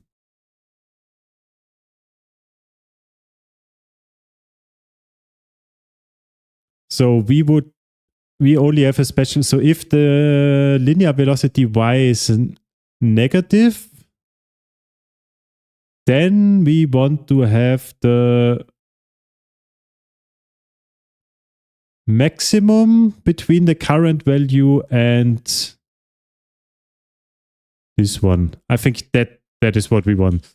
So if body linear velocity y is less than 0, then we cap it. So there we have then the body linear velocity y and maximum value of minus, I don't know, 6.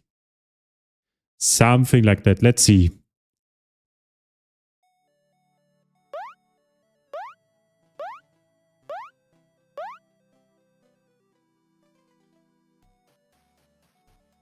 Feels like it gets immediately to minus 6.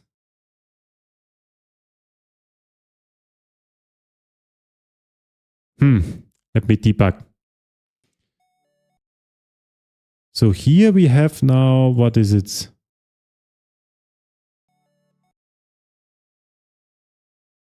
Minus 6.5. Okay, wait. We need something. Now I have a solution. If the linear velocity, I think that's easier to write it down. If the linear velocity is less than our whatever value we pick, then we set it to 6. Maybe we would actually need to add here also the current linear velocity y. I'm not sure, to be consistent with the stepping of the world, but I think we don't need the 100% accuracy here. I think that should be... okay, wait, then we need here minus 6. So minus 6 should be the smallest number. Yeah, it's a little bit too slow. Let's make it maybe 10. Does that feel better?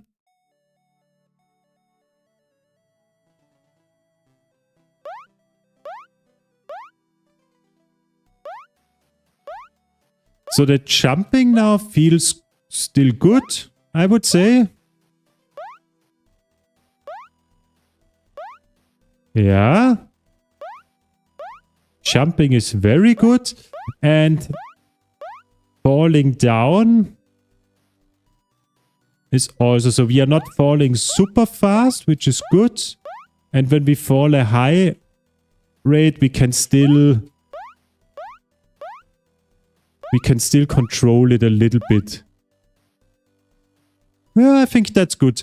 Maybe even we could also make minus 12. I think that's the value that we are going to choose.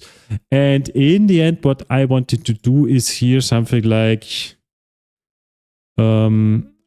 maximum fall speed equals minus 12.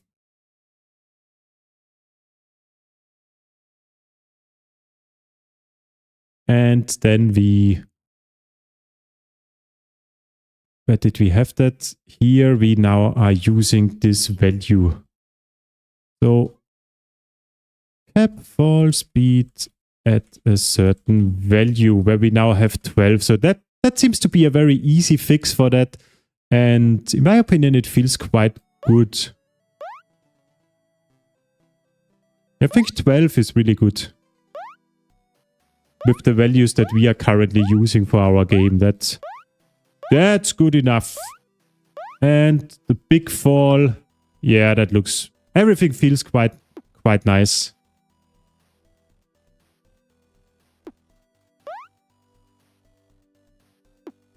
Yep. I'm happy with that. One final time. To-do. Okay, so that one is also done. We are good today. We are very good. The final piece would be now to allow the player to jump through a platform if he is coming from below.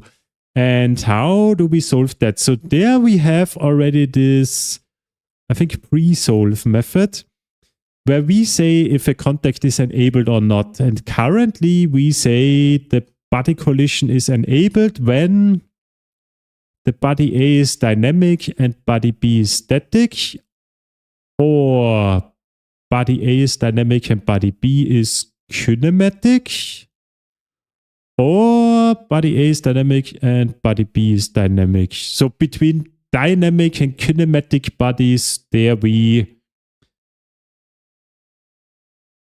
Sorry, between dynamic and static we do it, dynamic and kinematic, dynamic and dynamic. So dynamic bodies are colliding with everything, but they should not collide with static bodies if the velocity is greater than 0. So it's only enabled here.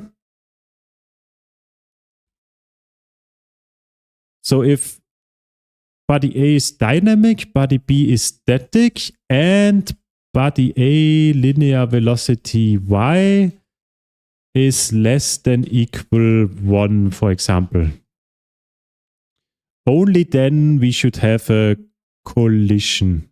Let's make that maybe 2. So now the collision is there, but when I jump, yeah, now I can jump through the platforms. That was already the fix for that. Zack. Zack. So kinematic bodies are not colliding with the ground. I think we wanted that because otherwise the saws are not part of that. Maybe the rock head should be a dynamic body then. Not sure if that breaks anything. But I think that would be better. Anyway, we can now jump through platforms. So that was one of the questions at the beginning of the stream where someone wondered how we solved that. And you saw now that we were able to fix that within 10 seconds. That was really easy. I'm surprised. Yeah, cool stuff. One thing that I want to check is what is the value here? It's -3. Okay, wait. Let's step the physics world a little bit. Okay, and now let's make a breakpoint here. And the linear velocity is 0 because I'm on the ground. Okay, but I saw something. It was maybe 3. Little bit of a higher tolerance here. Yep. That's still good. Still seems to work. Perfect. But we should make a comment here. Dynamic static collision. Only if the dynamic body is not jumping. That means allow player to jump through platforms. Okie dokie, that one was rather easy. Now the final thing that I wanted to check is, can we change the rocket to a dynamic body? Does that still work or does that break anything? Because with this change, he should now not be... Yes, he cannot move through the platform. That's good. But can he still... But he cannot move at all. He would still deal damage. And we cannot go through him, which... I think we had before as well. Not 100% sure. But anyway, he is stuck here. Why is he stuck? Or why does he not move? Is it...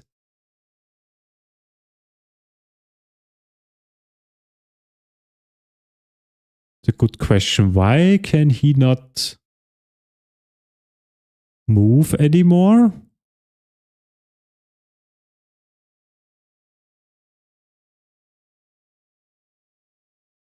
Does anybody know why can he not move when he's a dynamic body? Ah, because... Okay, now he can move. But maybe since he is now affected by gravity... Or what is the issue? I don't know. Anyway... We tried it out. It seems to break something, but I don't want to...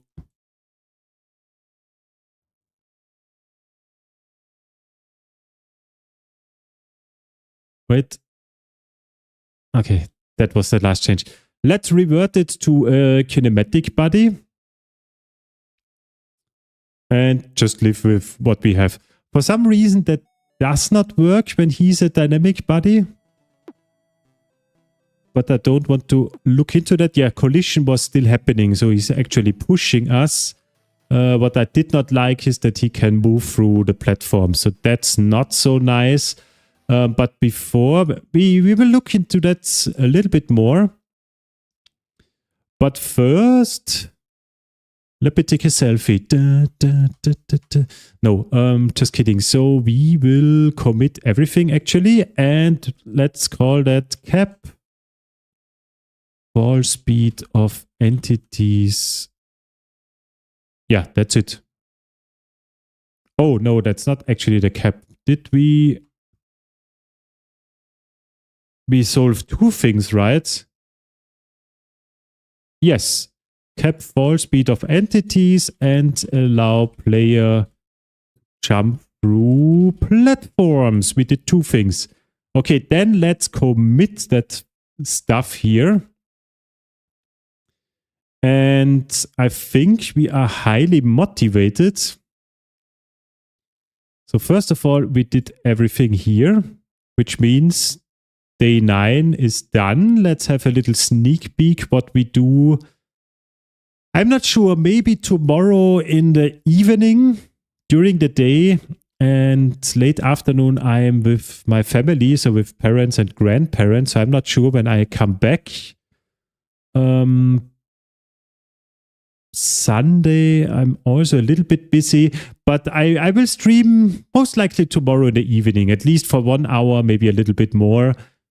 And I would say double jump feature, that's maybe the trickier one. We will start with a parallax map background effect. I think that should be doable. And the other thing, maybe on Sunday, so the double jumping feature that we can collect something and that gives us some powers. That should be it. So by end of this week, we are done with all the game mechanics.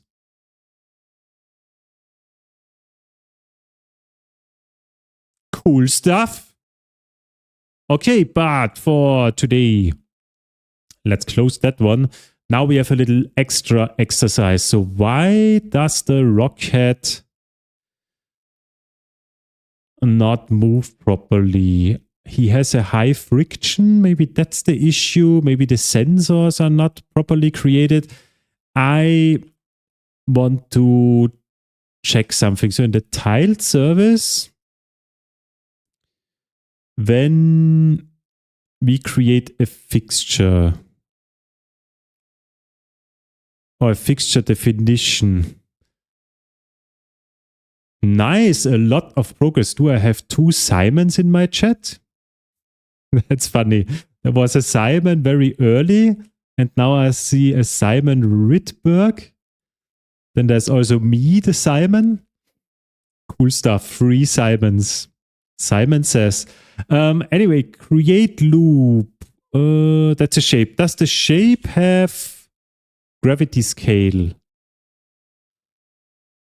No, which makes sense. I think gravity is applied to the popular name. Yes, it is. But actually, I'm actually the only Simon from the people that I know of. All my friends have different names. And I'm thinking now, I don't even know another Simon. No, it's just me. But I know, yes, it's a common name. So physics buddy, that one here. So here I think we can say the gravity scale. Yes, here we can say set a gravity scale. Maybe out of curiosity, let's make here body gravity scale equals 0. That would mean we are not affected by gravity. And I can now simply walk up in air.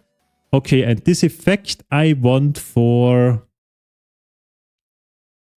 Let's see. So if game object is not equal to frog, then make body gravity scale 0. So now the rocket should not have gravity applied to it. And does that change anything? He's still a kinematic body. I'm a total retard. So let's make him dynamic again. What is the problem when he's dynamic? Did we have some logic which is based on... Okay, that looks good. Okay, now he cannot move through the platform anymore. Ah, and he's then, that's interesting. Then he's also stuck in that state now. So since he can never reach the bottom area, so this target location that we set, he's now stuck in that state. That's also interesting. But seems like this fixes it. So if he has no gravity attached, then he seems to work. Let's make another rocket.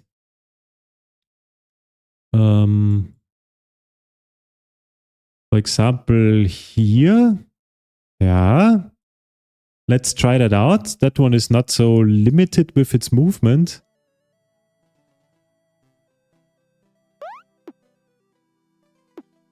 Whoa, I'm inside. I'm inside the rocket. Nice collision detection box to the... Let's see.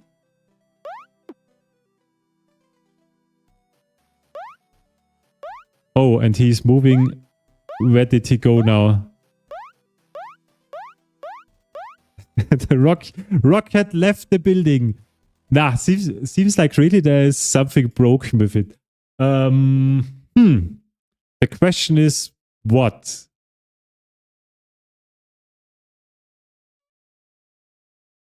We have a package, right? Where we have AI and we have game object state. In here we have rocket idle. And if it has an aggro target, what is the aggro target? That one was calculated in the physics system. Begin contact, I could imagine. Is damage collision, is aggro sensor collision. What is that? Entity has aggro, that's the rocket, and fixture A is an aggro sensor, and fixture B is hitbox. Okay, so that one should not make a difference if it's kinematic or not. Then begin contact, that just gets added. That's quite simple. And end contact, is also just removing it. So that seems to be simple. What is the damage collision? Should be easy, but that also seems to be okay. That also seems to be okay. Is there anything related to kinematic body? Physics system.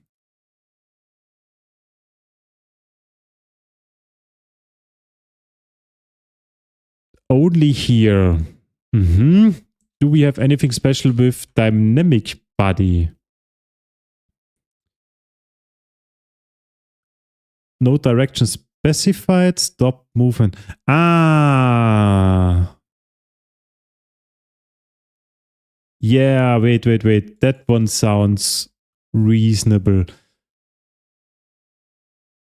Dynamic bodies cannot move in all directions. There we had this little hacking stuff. I remember, so that when direction is none, gravity impacts dynamic bodies. Keep current linear velocity. We had this one. And other bodies are not impacted by gravity. Just stop them.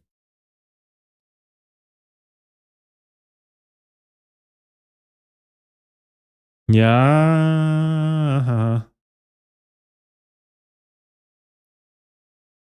Maybe here we would need something like this. Body dot gravity scale dot y. Or is gravity scale just one factor? Yes, it's just a float. Okay. Then we have is left or right. Maybe here we also need to multiply with gravity scale.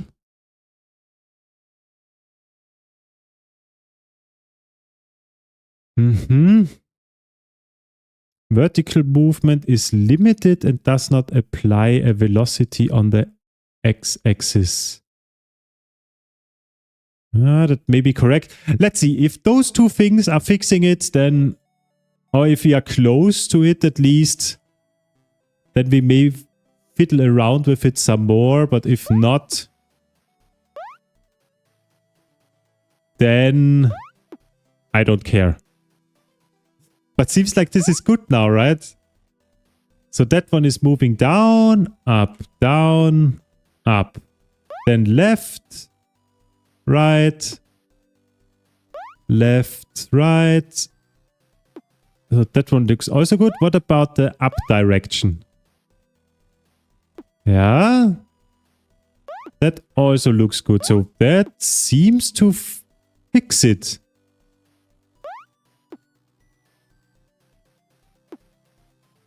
Yeah.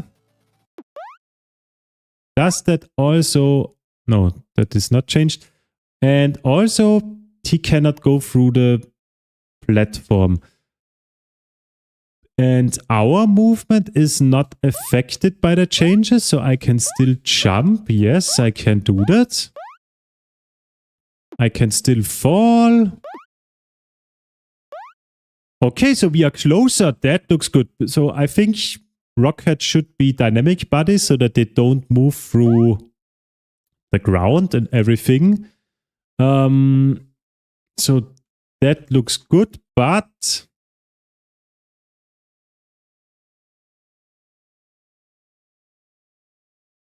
first of all, let's extract that. Let's call that gravity scale. Yes. And let's, since that value is also read multiple times, but since I'm setting it here, let's leave it like that. But this one I want to have in one line. Okay, let's keep it like that.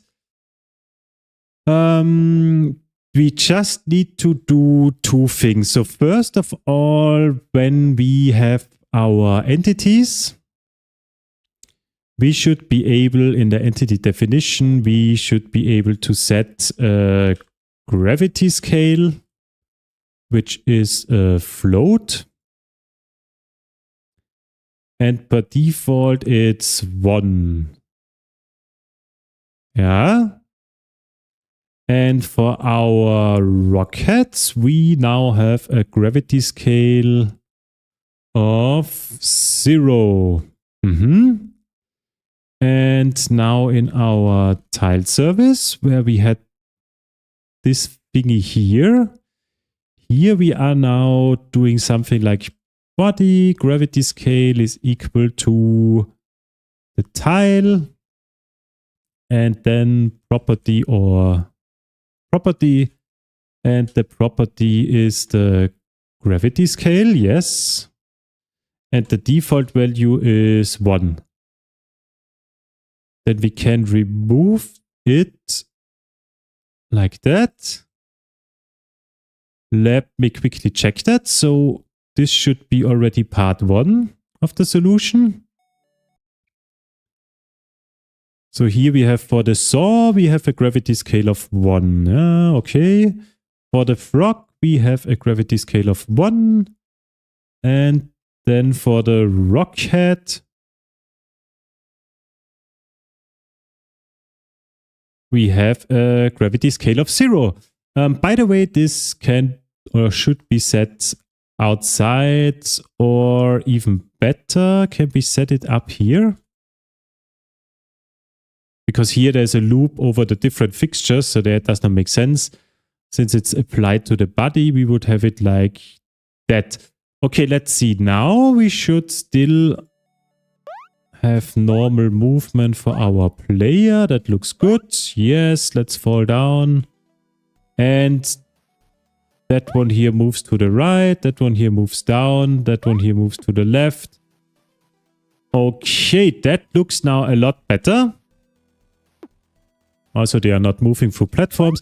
The only thing that we need to fix now is that they are not stuck in that specific state. So when they cannot reach their target location or whatever we called that, then they should simply return. So we have the game object state. We have rocket idle. We have aggro, where he detects a target entity. And then we have the attack. I think the attack is the important one. Move rocket towards target entity location. And when does that stop? Update. So if entity not in range. Source location.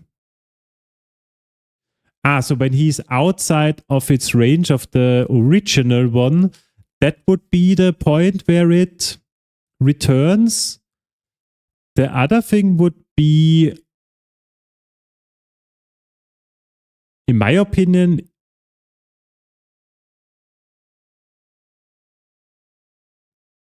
what would it be? So I think we did here, I could here make a check. So if the aggro entity, the target, is no longer set, then return.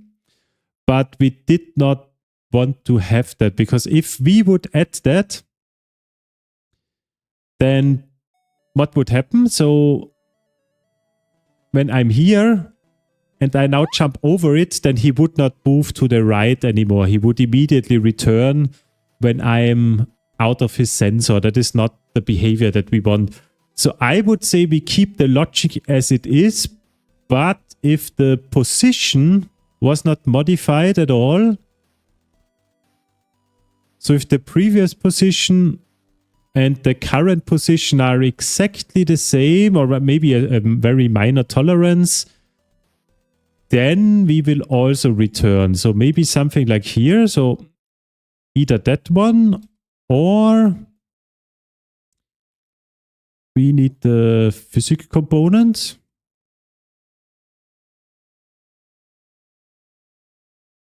And we need both information. So if body position equals previous position, so we did not move at all. But that's also not correct, because the physics system is not... Wait, no, the previous system is set every frame, right? That's in this on alpha for the interpolation stuff. No, the previous position is set. The previous position is set before we make the world step. Aha, wait, then maybe just previous alpha.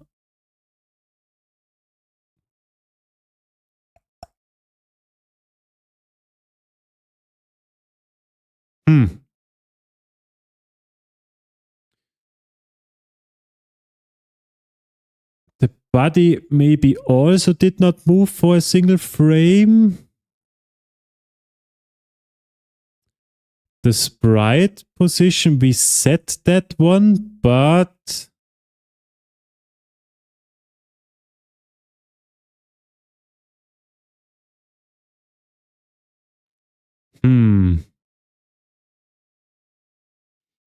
or maybe what would be more accurate? What would be the abort condition for here? So it's not in range, or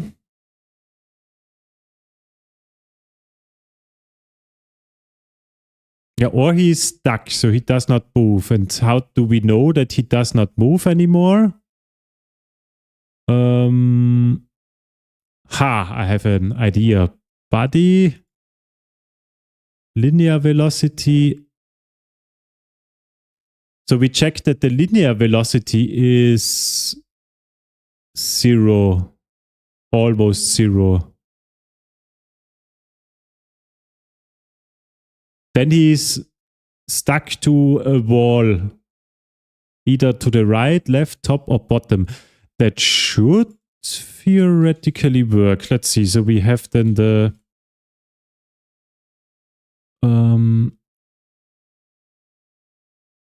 exactly the linear velocity, and there we now check is equal linear x to 0 with a tolerance of something like that. And let's make that a little bit more clear. Not moving is equal to that, and that one is not correct. So we are not moving when the linear velocity on the x linear velocity is almost 0 or the y linear velocity is almost 0. And we are in the state that we are attacking, so we want to get somewhere and deal damage. And we leave this state if we are out of range. So if we are at the maximum range, or we are not moving anymore, then we also leave the state. I think that might be already the solution. Let's see. So all of that seems to still work. Now, okay, he has now flickering eyes because he's, that makes sense. He is in a state to move back.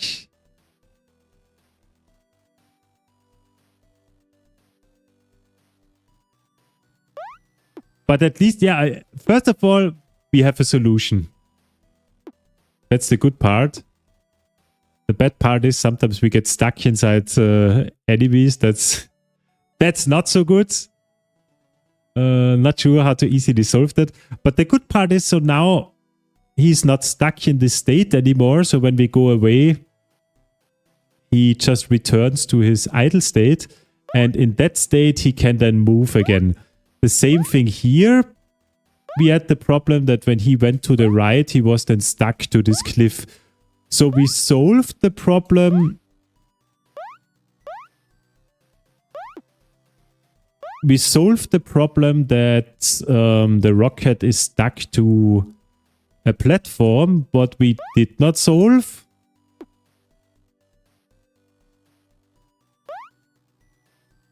Or what we need to improve on is that here we have an endless state swap. So we change to aggro, attack, and go back because he cannot move at all. How can we prevent that? I'm not sure. So we return, there we play the idle animation. Then we go back the opposite direction. And when we are in range of the source location, then we go back to the idle state immediately.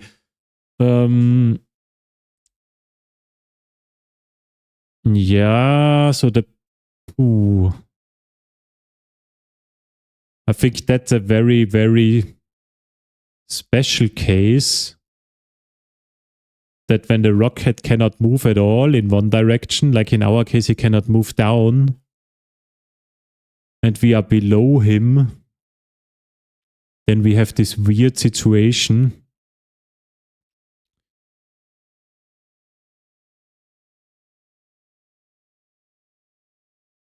Where do we change the... So here...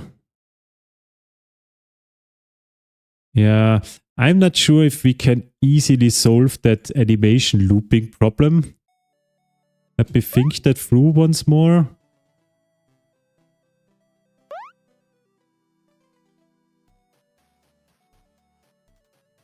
So he's moving down.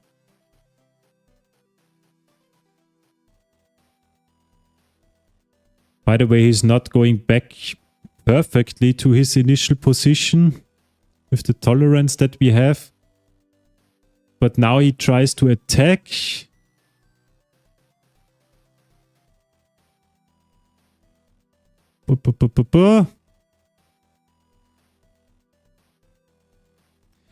What we could do, but I'm not 100% sure if that's possible. Can we do in Box2D something like that? So make a ray cast from the rocket to whatever entity he has. And only if there are no obstacles between that, only then change from the idle state.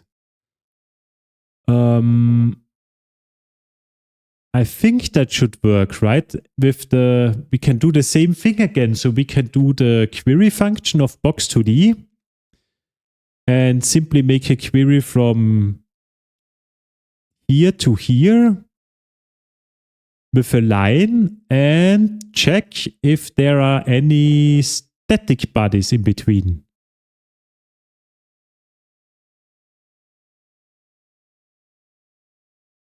That could be a solution. Let's see. Physics system. Jump physics system. Here we used the query function. Is there also something else? So with query, gravity, auto clear, body count, AABB, that's the same stuff. Create a body, create a joint, get all the bodies, it seems like. Raycast. Ha! What is that?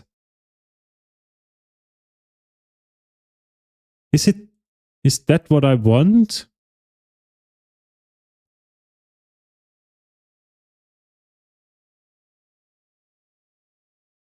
I think that's maybe what I want.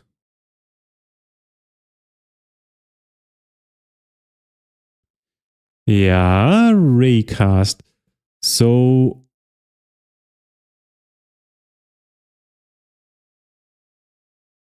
how does that work? Let me see. Documentation. Let's read.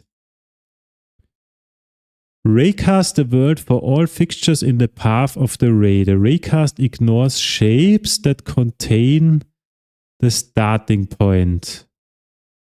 That would be okay. So it ignores the shape of the rocket itself.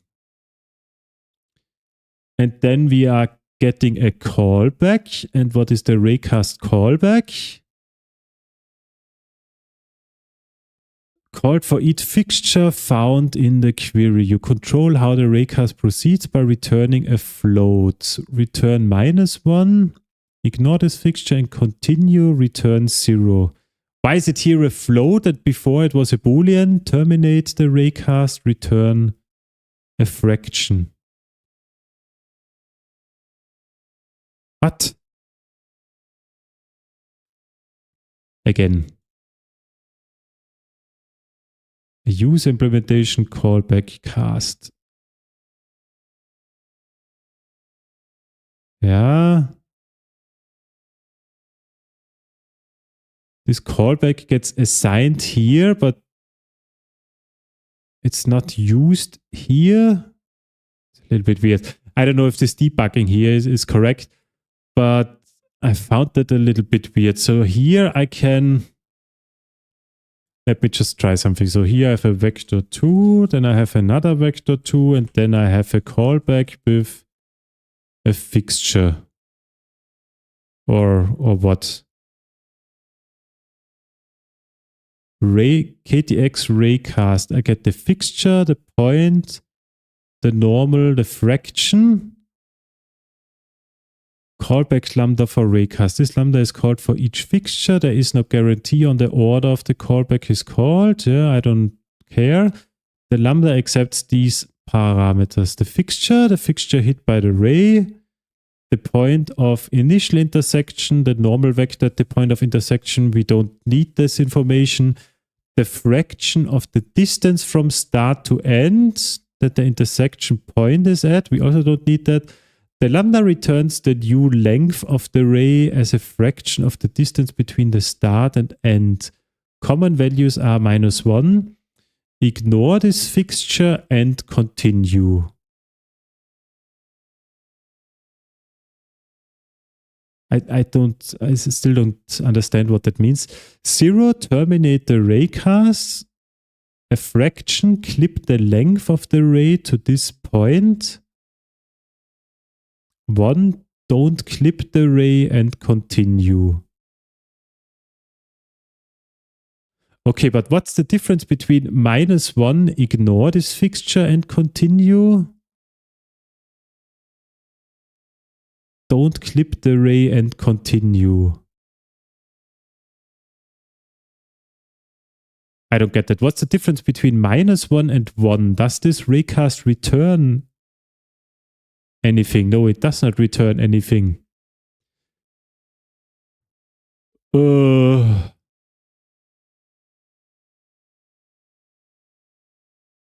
did I get this documentation now? Here. So -1 means I'm ignoring the fixture and I'm continuing the loop.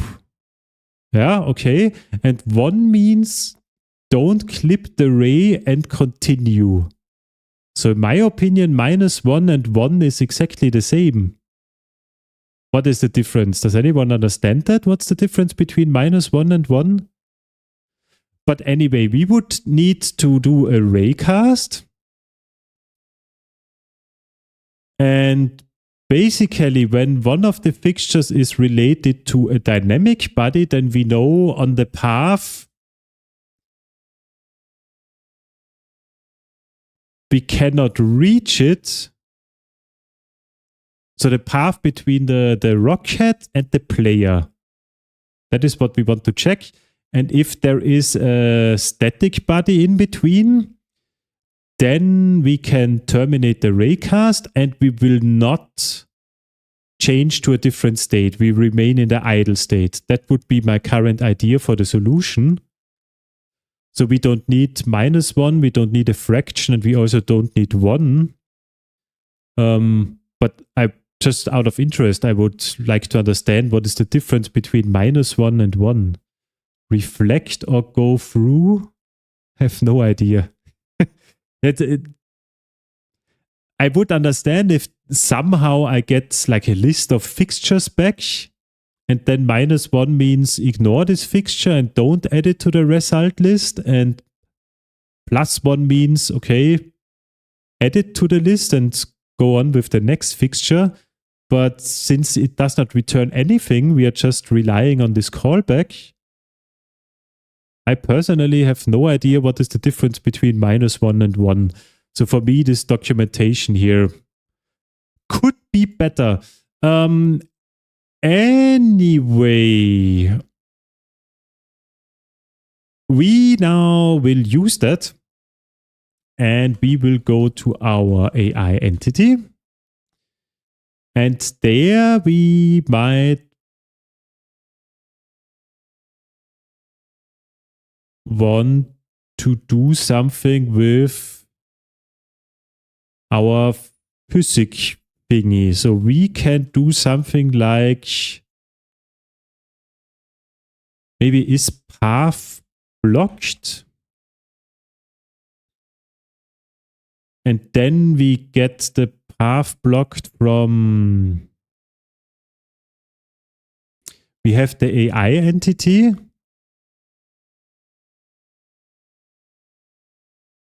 And then we have maybe the target entity, something like that. That returns a Boolean. And here we now, we get, by default, we return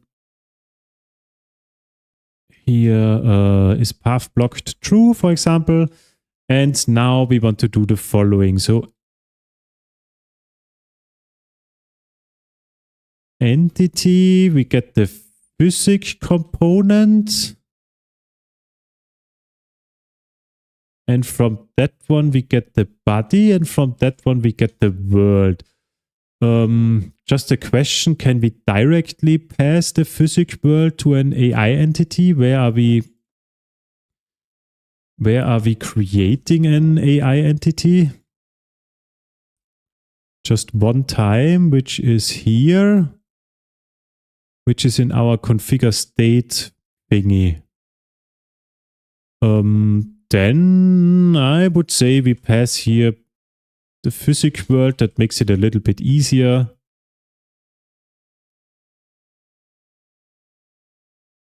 And we have here the physics world, which is the physics world. Okay. And we need to pass that here as well. Like that. Okay. Okay.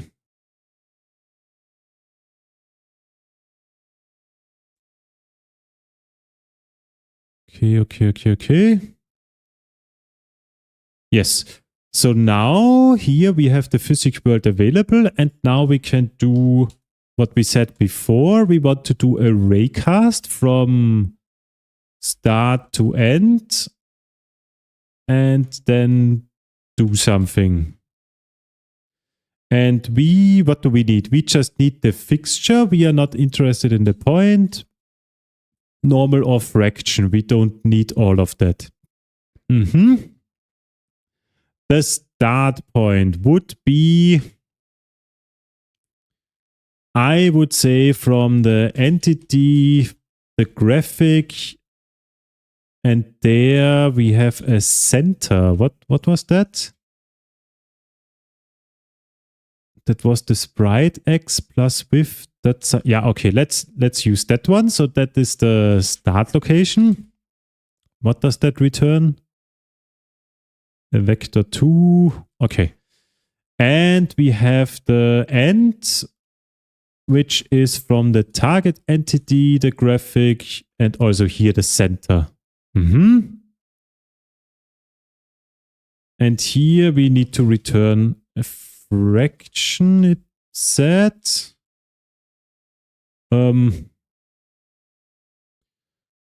So if fixture body type equals body type static,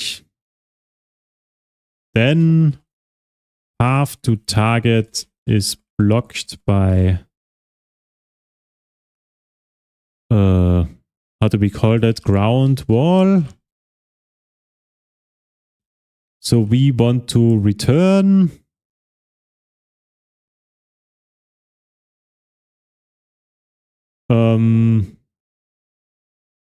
since that is a callback, I cannot return the function outside.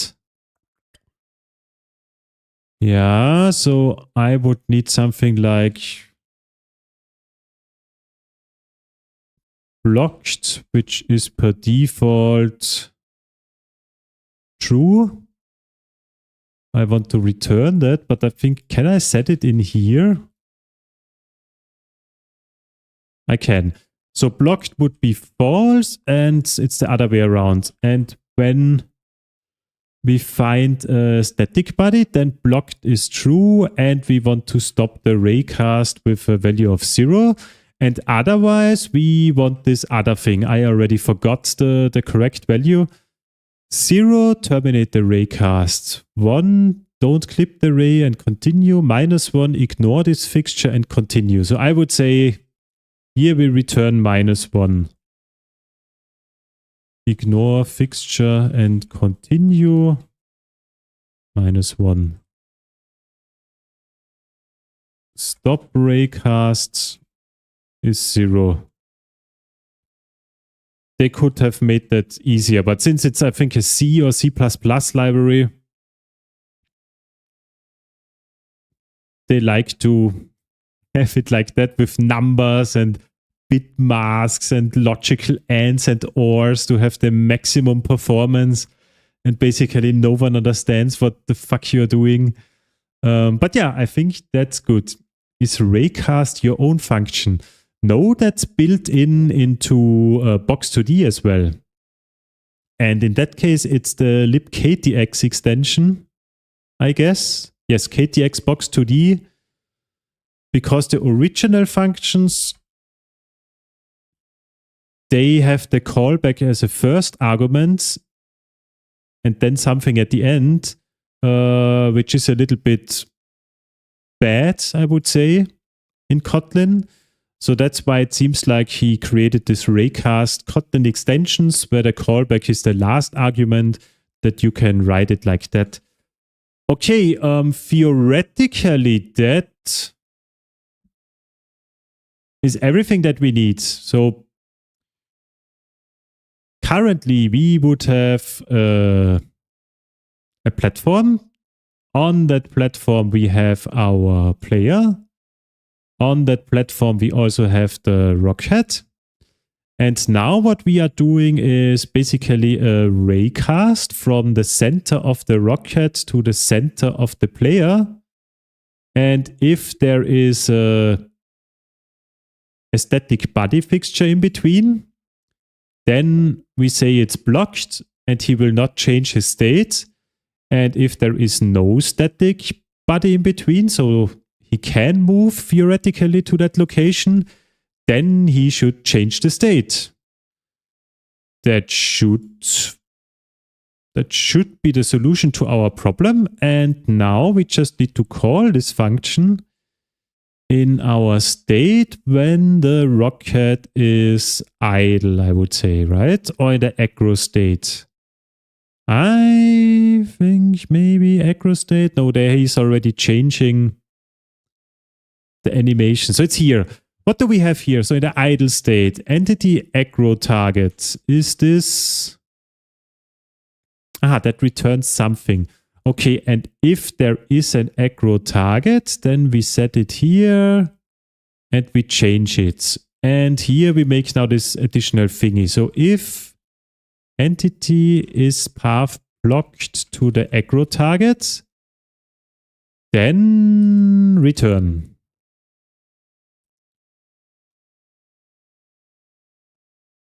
Cannot move to target location. Ignore the targets.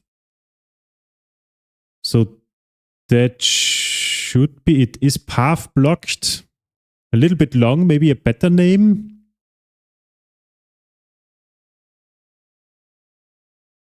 Let's keep it with is path blocked. So hello, my little rockets. He is not changing his state. This is exactly what we wanted. And he's still moving to the right. Woo! What? What was that? There was another issue. What was that? He flickered again with his eyes now.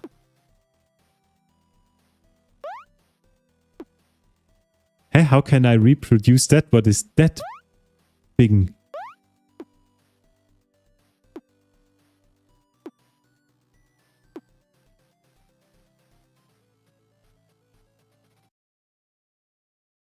how do we achieve this one here? So it fixes itself when we somehow leave the range. I think I have an idea. No, I don't have an idea. But anyway, so seems like the problem that we had initially is fixed. So now, since the rocket cannot move through the platform, he does also not open his eyes, so he does not get triggered, which is exactly what we wanted. Everything else is also still working. Okay, not almost working. So the normal triggering also works. What's happening when it goes here?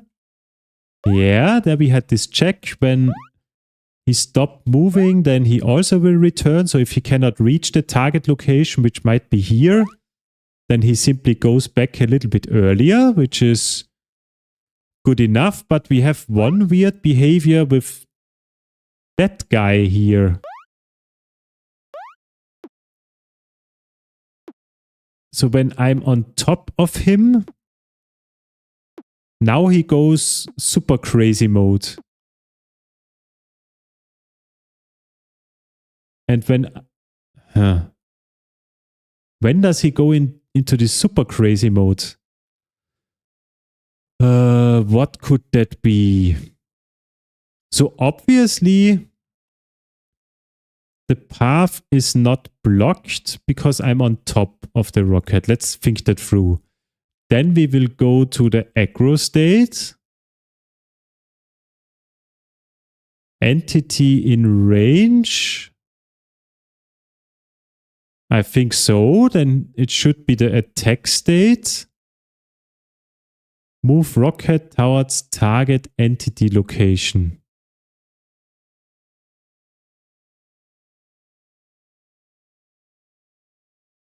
So there we have, in my opinion, we should get the move direction up so that he is moving up.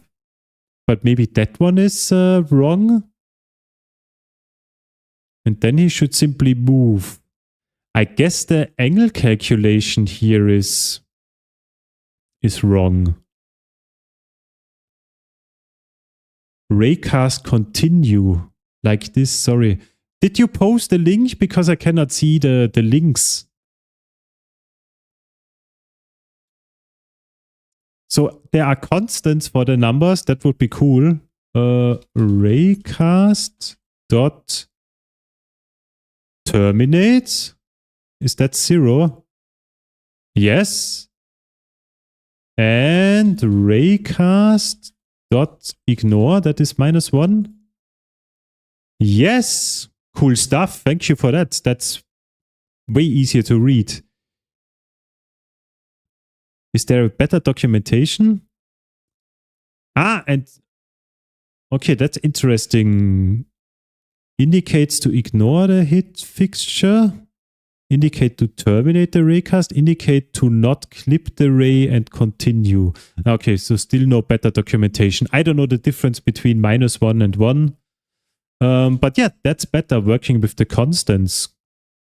Good. Thank you for that.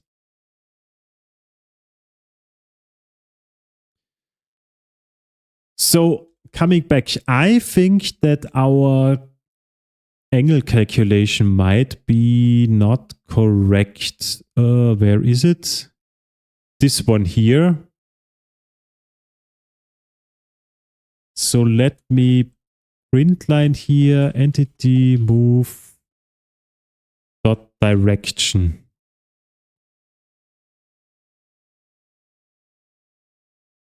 Let's see, maybe it's difficult to debug that and understand it, but we will try.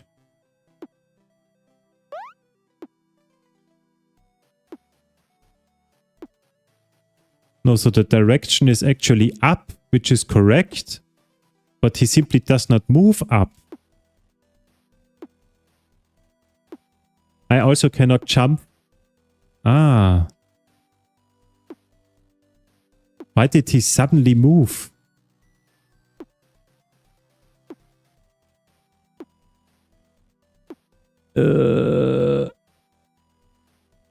Now he should move to the right. but he doesn't go to the right. Huh?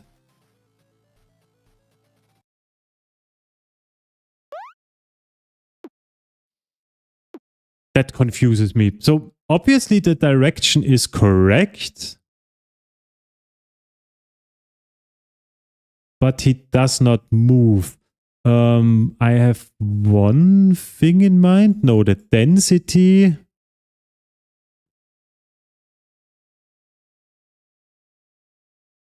Let's move that quickly away. Density of 100. No, he has a very high density as well.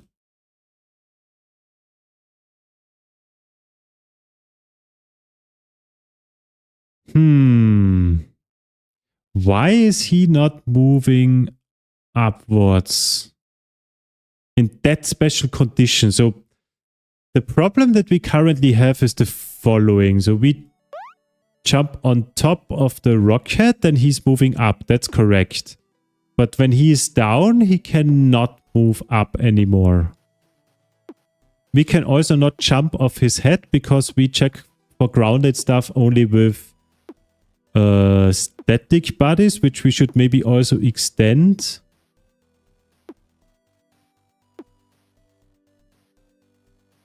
I think so. So that's also one thing.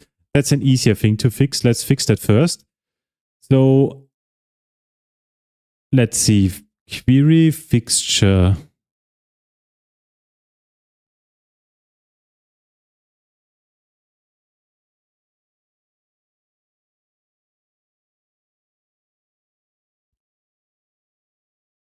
So it's actually not relevant what type we are standing on. So it could be a static body, could be kinematic, could also be dynamic. The only important piece of information is that the fixture is not related to our own body. I think that's it. Let's change that. So fixture body is not equal to our own body.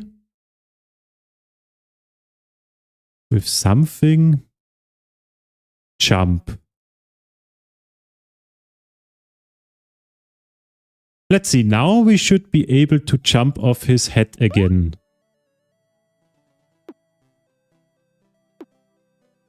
Yes. So now I can jump off his head again. That's good. I can also still jump from the ground. I can jump from here.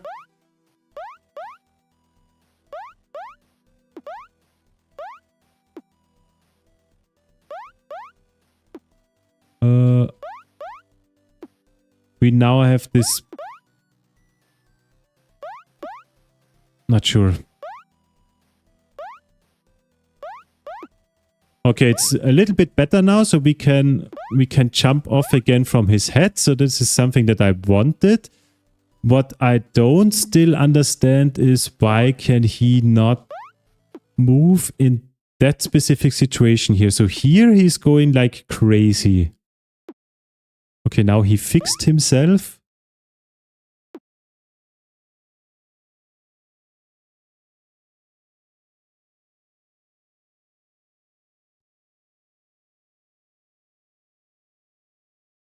Huh. What causes this behavior?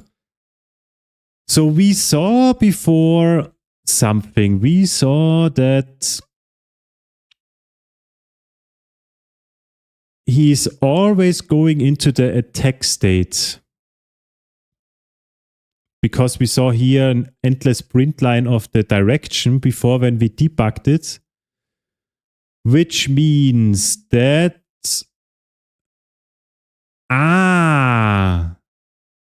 maybe he is not moving fast enough because we are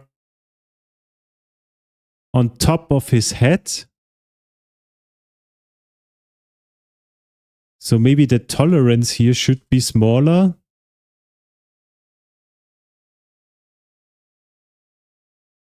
Let's see. Maybe that's the issue.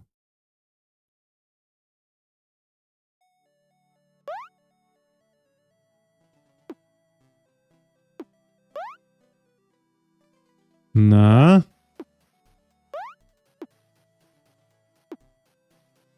Did I do it in the wrong direction? So I assume that let's print line not moving. Does that help?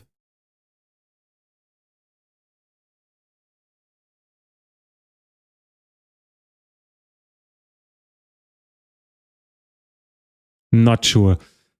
Not moving means that the linear velocity x and linear velocity y are 0. Maybe I should... Yeah, 0 is not correct. I know that it's not correct. I just know it. But that could help. Maybe let's print line the real values here to understand if that is the issue.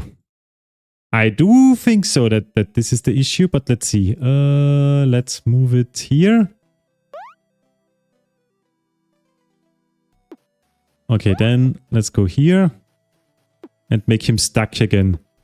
So x is 0 and y is 0. Yes.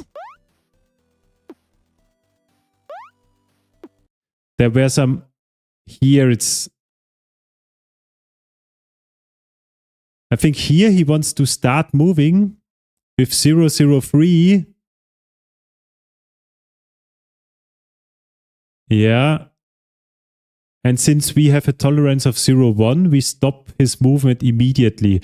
So seems like the tolerance here can be really, really small. So maybe 0, 0, 1. Maybe like that. Let's see.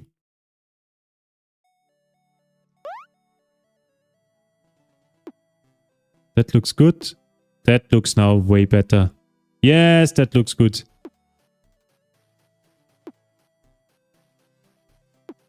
So maybe all our tolerances are a little bit too high and maybe too afraid regarding the inaccuracy. But that one now looks good. So now everything looks actually perfect. What didn't we have here something? Where do we use is equal? So box 2D velocity tolerance. What is that?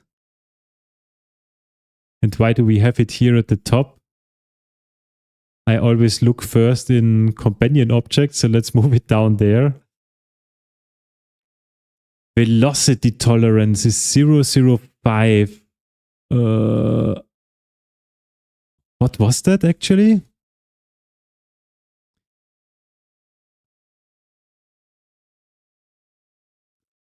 Ah, so this is regarding falling and things like that. Yeah, so let's not change this value. But anyway, the problem is now also fixed. So the problem was that our tolerance was way too high for checking if we are not moving.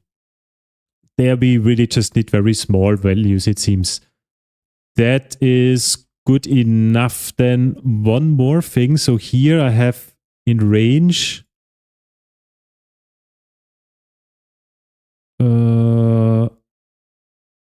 Nah, here I need the big numbers. Nah, I don't want to play around with numbers too much. That's not too important. The important thing is that we have now better working rockets. So they don't move through platforms anymore. And also they are not stuck anymore. Also we can jump off their heads. No! Still not perfect. Crazy.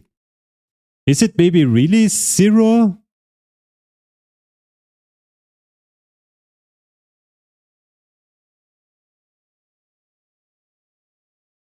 I don't want that. Then let's go one less.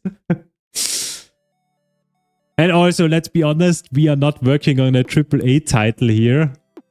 It's mainly finding solutions to certain problems and how to implement it.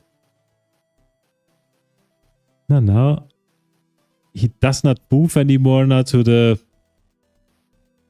Ah, he does move to right. what, just out of interest, what is if I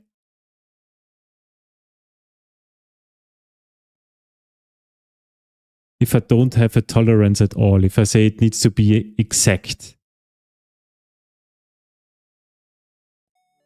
Is that maybe the best solution here in that specific scenario?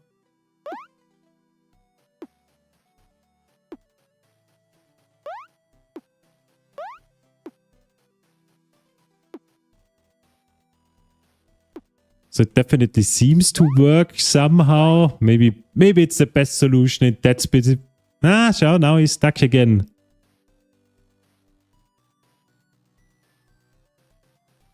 But why? Anyway, we have a little bug with that little guy here. But I just live with that now. So I will revert the tolerances. That's it. That's good enough. You should start the game in full screen window mode.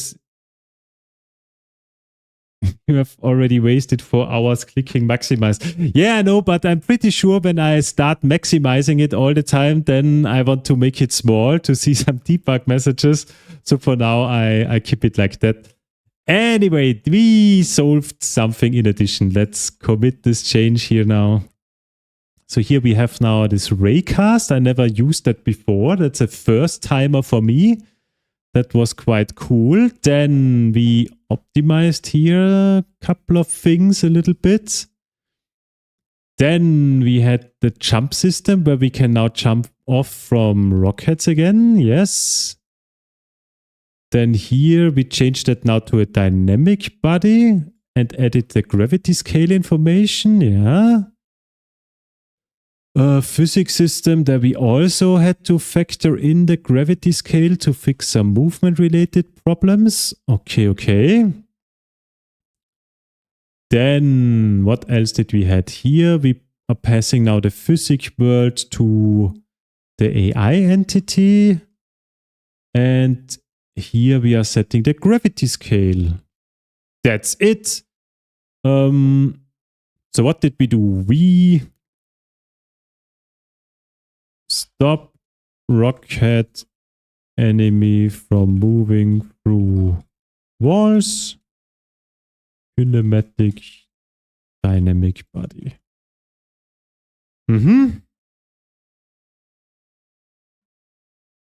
That's good stuff. And 2 minor little things that I noticed. So first of all, where do we play music?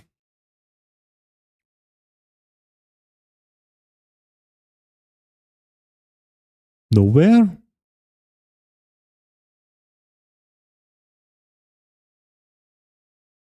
Didn't we have an audio service? Yes, we have an audio service. I noticed that the music is not looping.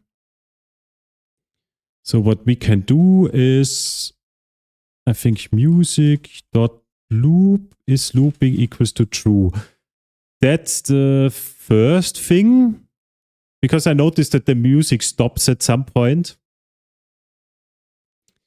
So that was that tiny little fix. And another one is when the player falls to the ground. There was something with, how did we call that? Map bottom.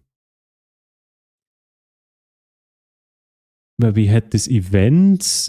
And that one was here. Yes.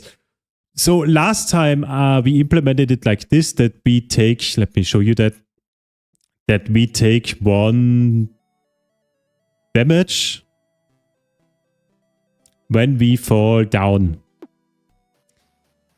I think that does not really make a lot of sense. It makes sense that you take damage when you, for example, run into an obstacle like the saw or maybe here. So there, I think it makes sense that you take damage. But when you fall down, when you go off screen and you anyway respawn at the start location, I would say you simply lose all your health points and get restored to maximum. Because you get reset to the beginning of the map, and I would say this is like a restart. It's not just 1 damage and then you would need to get through the level with 1 life less. I think that does not make sense. I would make it here. So live current is equal to live component maximum. And do it like that. I think that is a better behavior. Let's see. Yes. So we take damage. We could play also a different sound when we die through the map, but we simply restore the entire life again. Let's see. 3 life. Back to 4 life. Yes.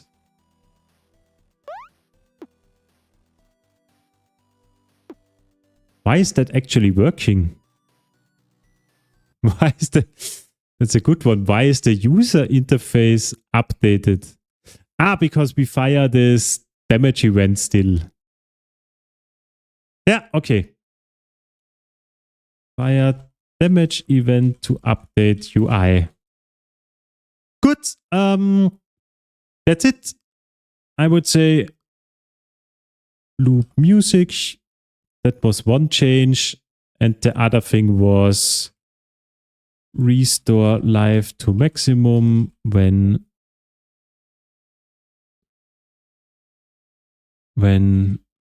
map bottom def. Okay. Now let's see. We should have, because I don't get mail notifications, maybe I would need to set that up somewhere. But let me quickly check if the actions are running. Yes. So they are running, and we also have the automatic deployment. So here we should, yes, we already have the new map with just one rocket. Yes, so this is a previous state. We are just deploying the current new state. This is actually now, since you cannot hit your head anymore here, you can basically jump through the saw or jump over it, which is actually quite tricky. The acceleration is too slow. Okay, it works if you are almost perfect. Okay, that's already a very tough scenario here in our test map, but it's just for testing purposes. So I would say that's good enough for today. We achieve quite a few things. Jumping now is way more better than it was before. Also feels more natural. The controls, I am happy with it. It's not like a very garbage game. Also not the best control that I ever had in a game, but it's good enough, I would say. And yeah, that's it for today. And tomorrow evening, we are back with the parallax map background. So here, just to give you a little bit of an preview sneak peek, most likely we will use the Pixel Adventure, and there I think there was wasn't there a background folder? Yes, and we will use one of these graphics. Maybe the gray one looks good. And what we will do, I need to look into that again, but there is a possibility in LibGDX that you can simply wrap a texture. So this one is just, what is the size? I don't know.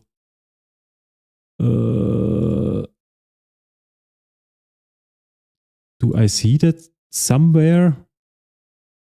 64 by 64. And we simply can then, I think it's called wrapping, but not 100% sure. We can wrap this texture, which means if we draw it in an area of, for example, 128 by 128, then we simply see this texture 4 times, like different tiles. And my idea would be that we then create one background texture or area, not quite sure, which then gets filled with that single gray graphic here. And that background is then simply moving according to our camera movement, but it's not moving exactly with the same speed as the camera. It's moving a little bit slower or faster. And that way we should achieve a parallax background effect. Maybe we also scroll it, that the background is anyway moving a little bit, but we will try that out, what feels then there best. We will do something there tomorrow. Some trickery with textures, which might be interesting. Not sure if we ever did that in a tutorial.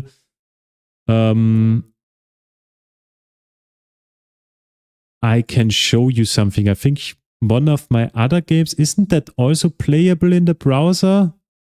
No! What? Disappointing, Simon. But in that little game here, there I had the parallax map background. Ah, wait, let me quickly download that. I hope that does not take too much time. Projects, get from version control. And there, give me this one here. The directory already exists and is not empty. Aha, so I have it already? Yes, I have it already. Even better. And now let's start it. Of course, Gradle needs to build and indexing and all this stuff. So let's wait a little bit. But then I can show you the kind of effect that we are trying to create tomorrow.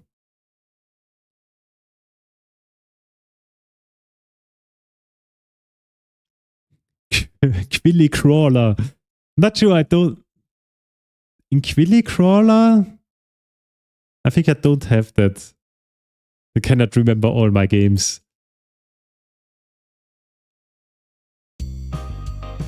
Oh god, that is loud for me. I hope it's not too loud for you.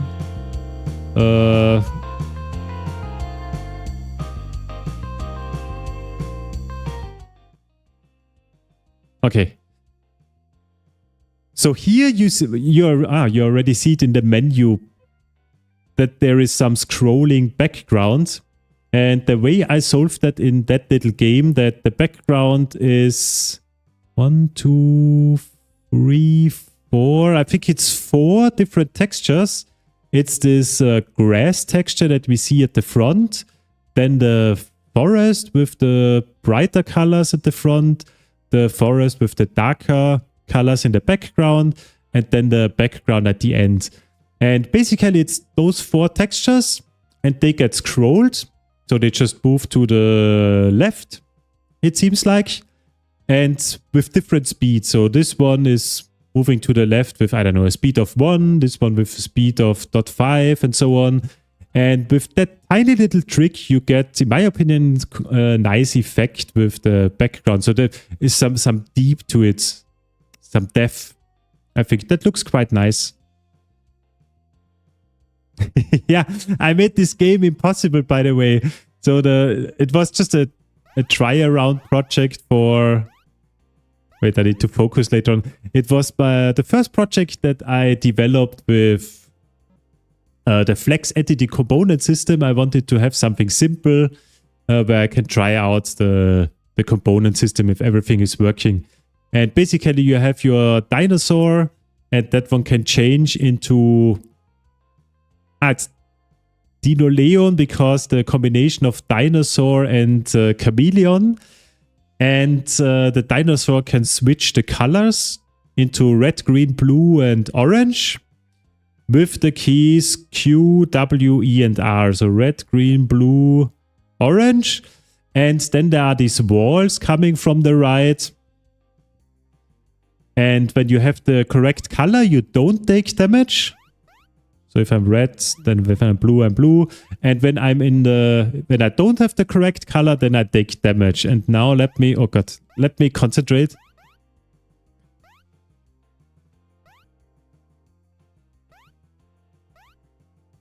Easy mode, done. So 2 out of 3 stars. That one was easy. And the medium challenge already, I think that one I cannot even... I never achieved it to finish it. And hard mode... Don't try that. Let me focus on medium. focus phase.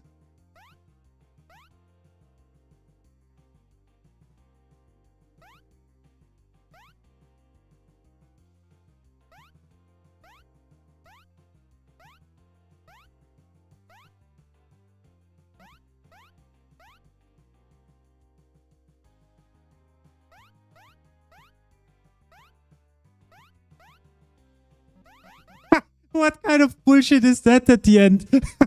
I forgot about that you would need to be super fast with the swapping. My brain does not work like that. Basically impossible for me. And hard mode I cannot remember. I think that it's even crazier. At the beginning maybe it's also easy. Okay, it's already also quite fast. Oh god, oh god. Yeah, okay, anyways. That's the game. Was a fun little project. And yeah, this background that we just saw, so this parallax background stuff that we will do tomorrow. I think it needs a pixel font though. Doesn't fit together with the sprite styles. Yeah, it's just random assets that I downloaded from somewhere. Also, the initial idea of that game was a completely different one. I always have, in my opinion, cool ideas in my mind, but I'm not an artist, so I cannot draw and make the graphics that I need, because my initial idea, I cannot remember it 100% anymore, but my initial idea was that there is a boy, which is like a scientist, and he's working on a machine, and he's in his little capsule, and something goes wrong, and he gets into another dimension. And then I thought of something like that there are like electrical walls or something, so the electricity that somehow gets visualized from the machine that he was working on.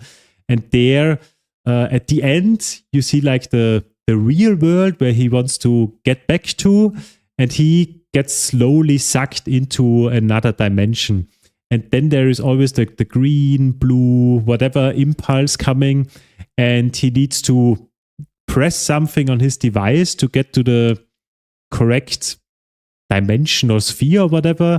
And when you get all the correct triggers in a row, then there would be the animation that you get the light at the end of the tunnel. He's getting back to the real world and he's happy. And if he does not achieve that, so if he does not press the correct button, so he's not with the correct colors, let's say, of the electricity shocks, then he gets sucked into a parallel universe or dimension or whatever and is lost forever. But I could not find any pixel graphics with like capsules and laboratories and so on. So in the end, I had to come up with something else. And there I saw this Dino sprite with, I think, 4 or 5 different colors. And then I came up with this idea here, which was good enough for a project. But yeah, that's it. Good enough game development for today. That was fun. And we also achieved quite a lot. Also good. Yeah, I think that's it for today. Thanks for watching. Thank you for your help. And see you again maybe tomorrow evening when we do the parallax background. Have a nice evening and rest of the day. Bye bye.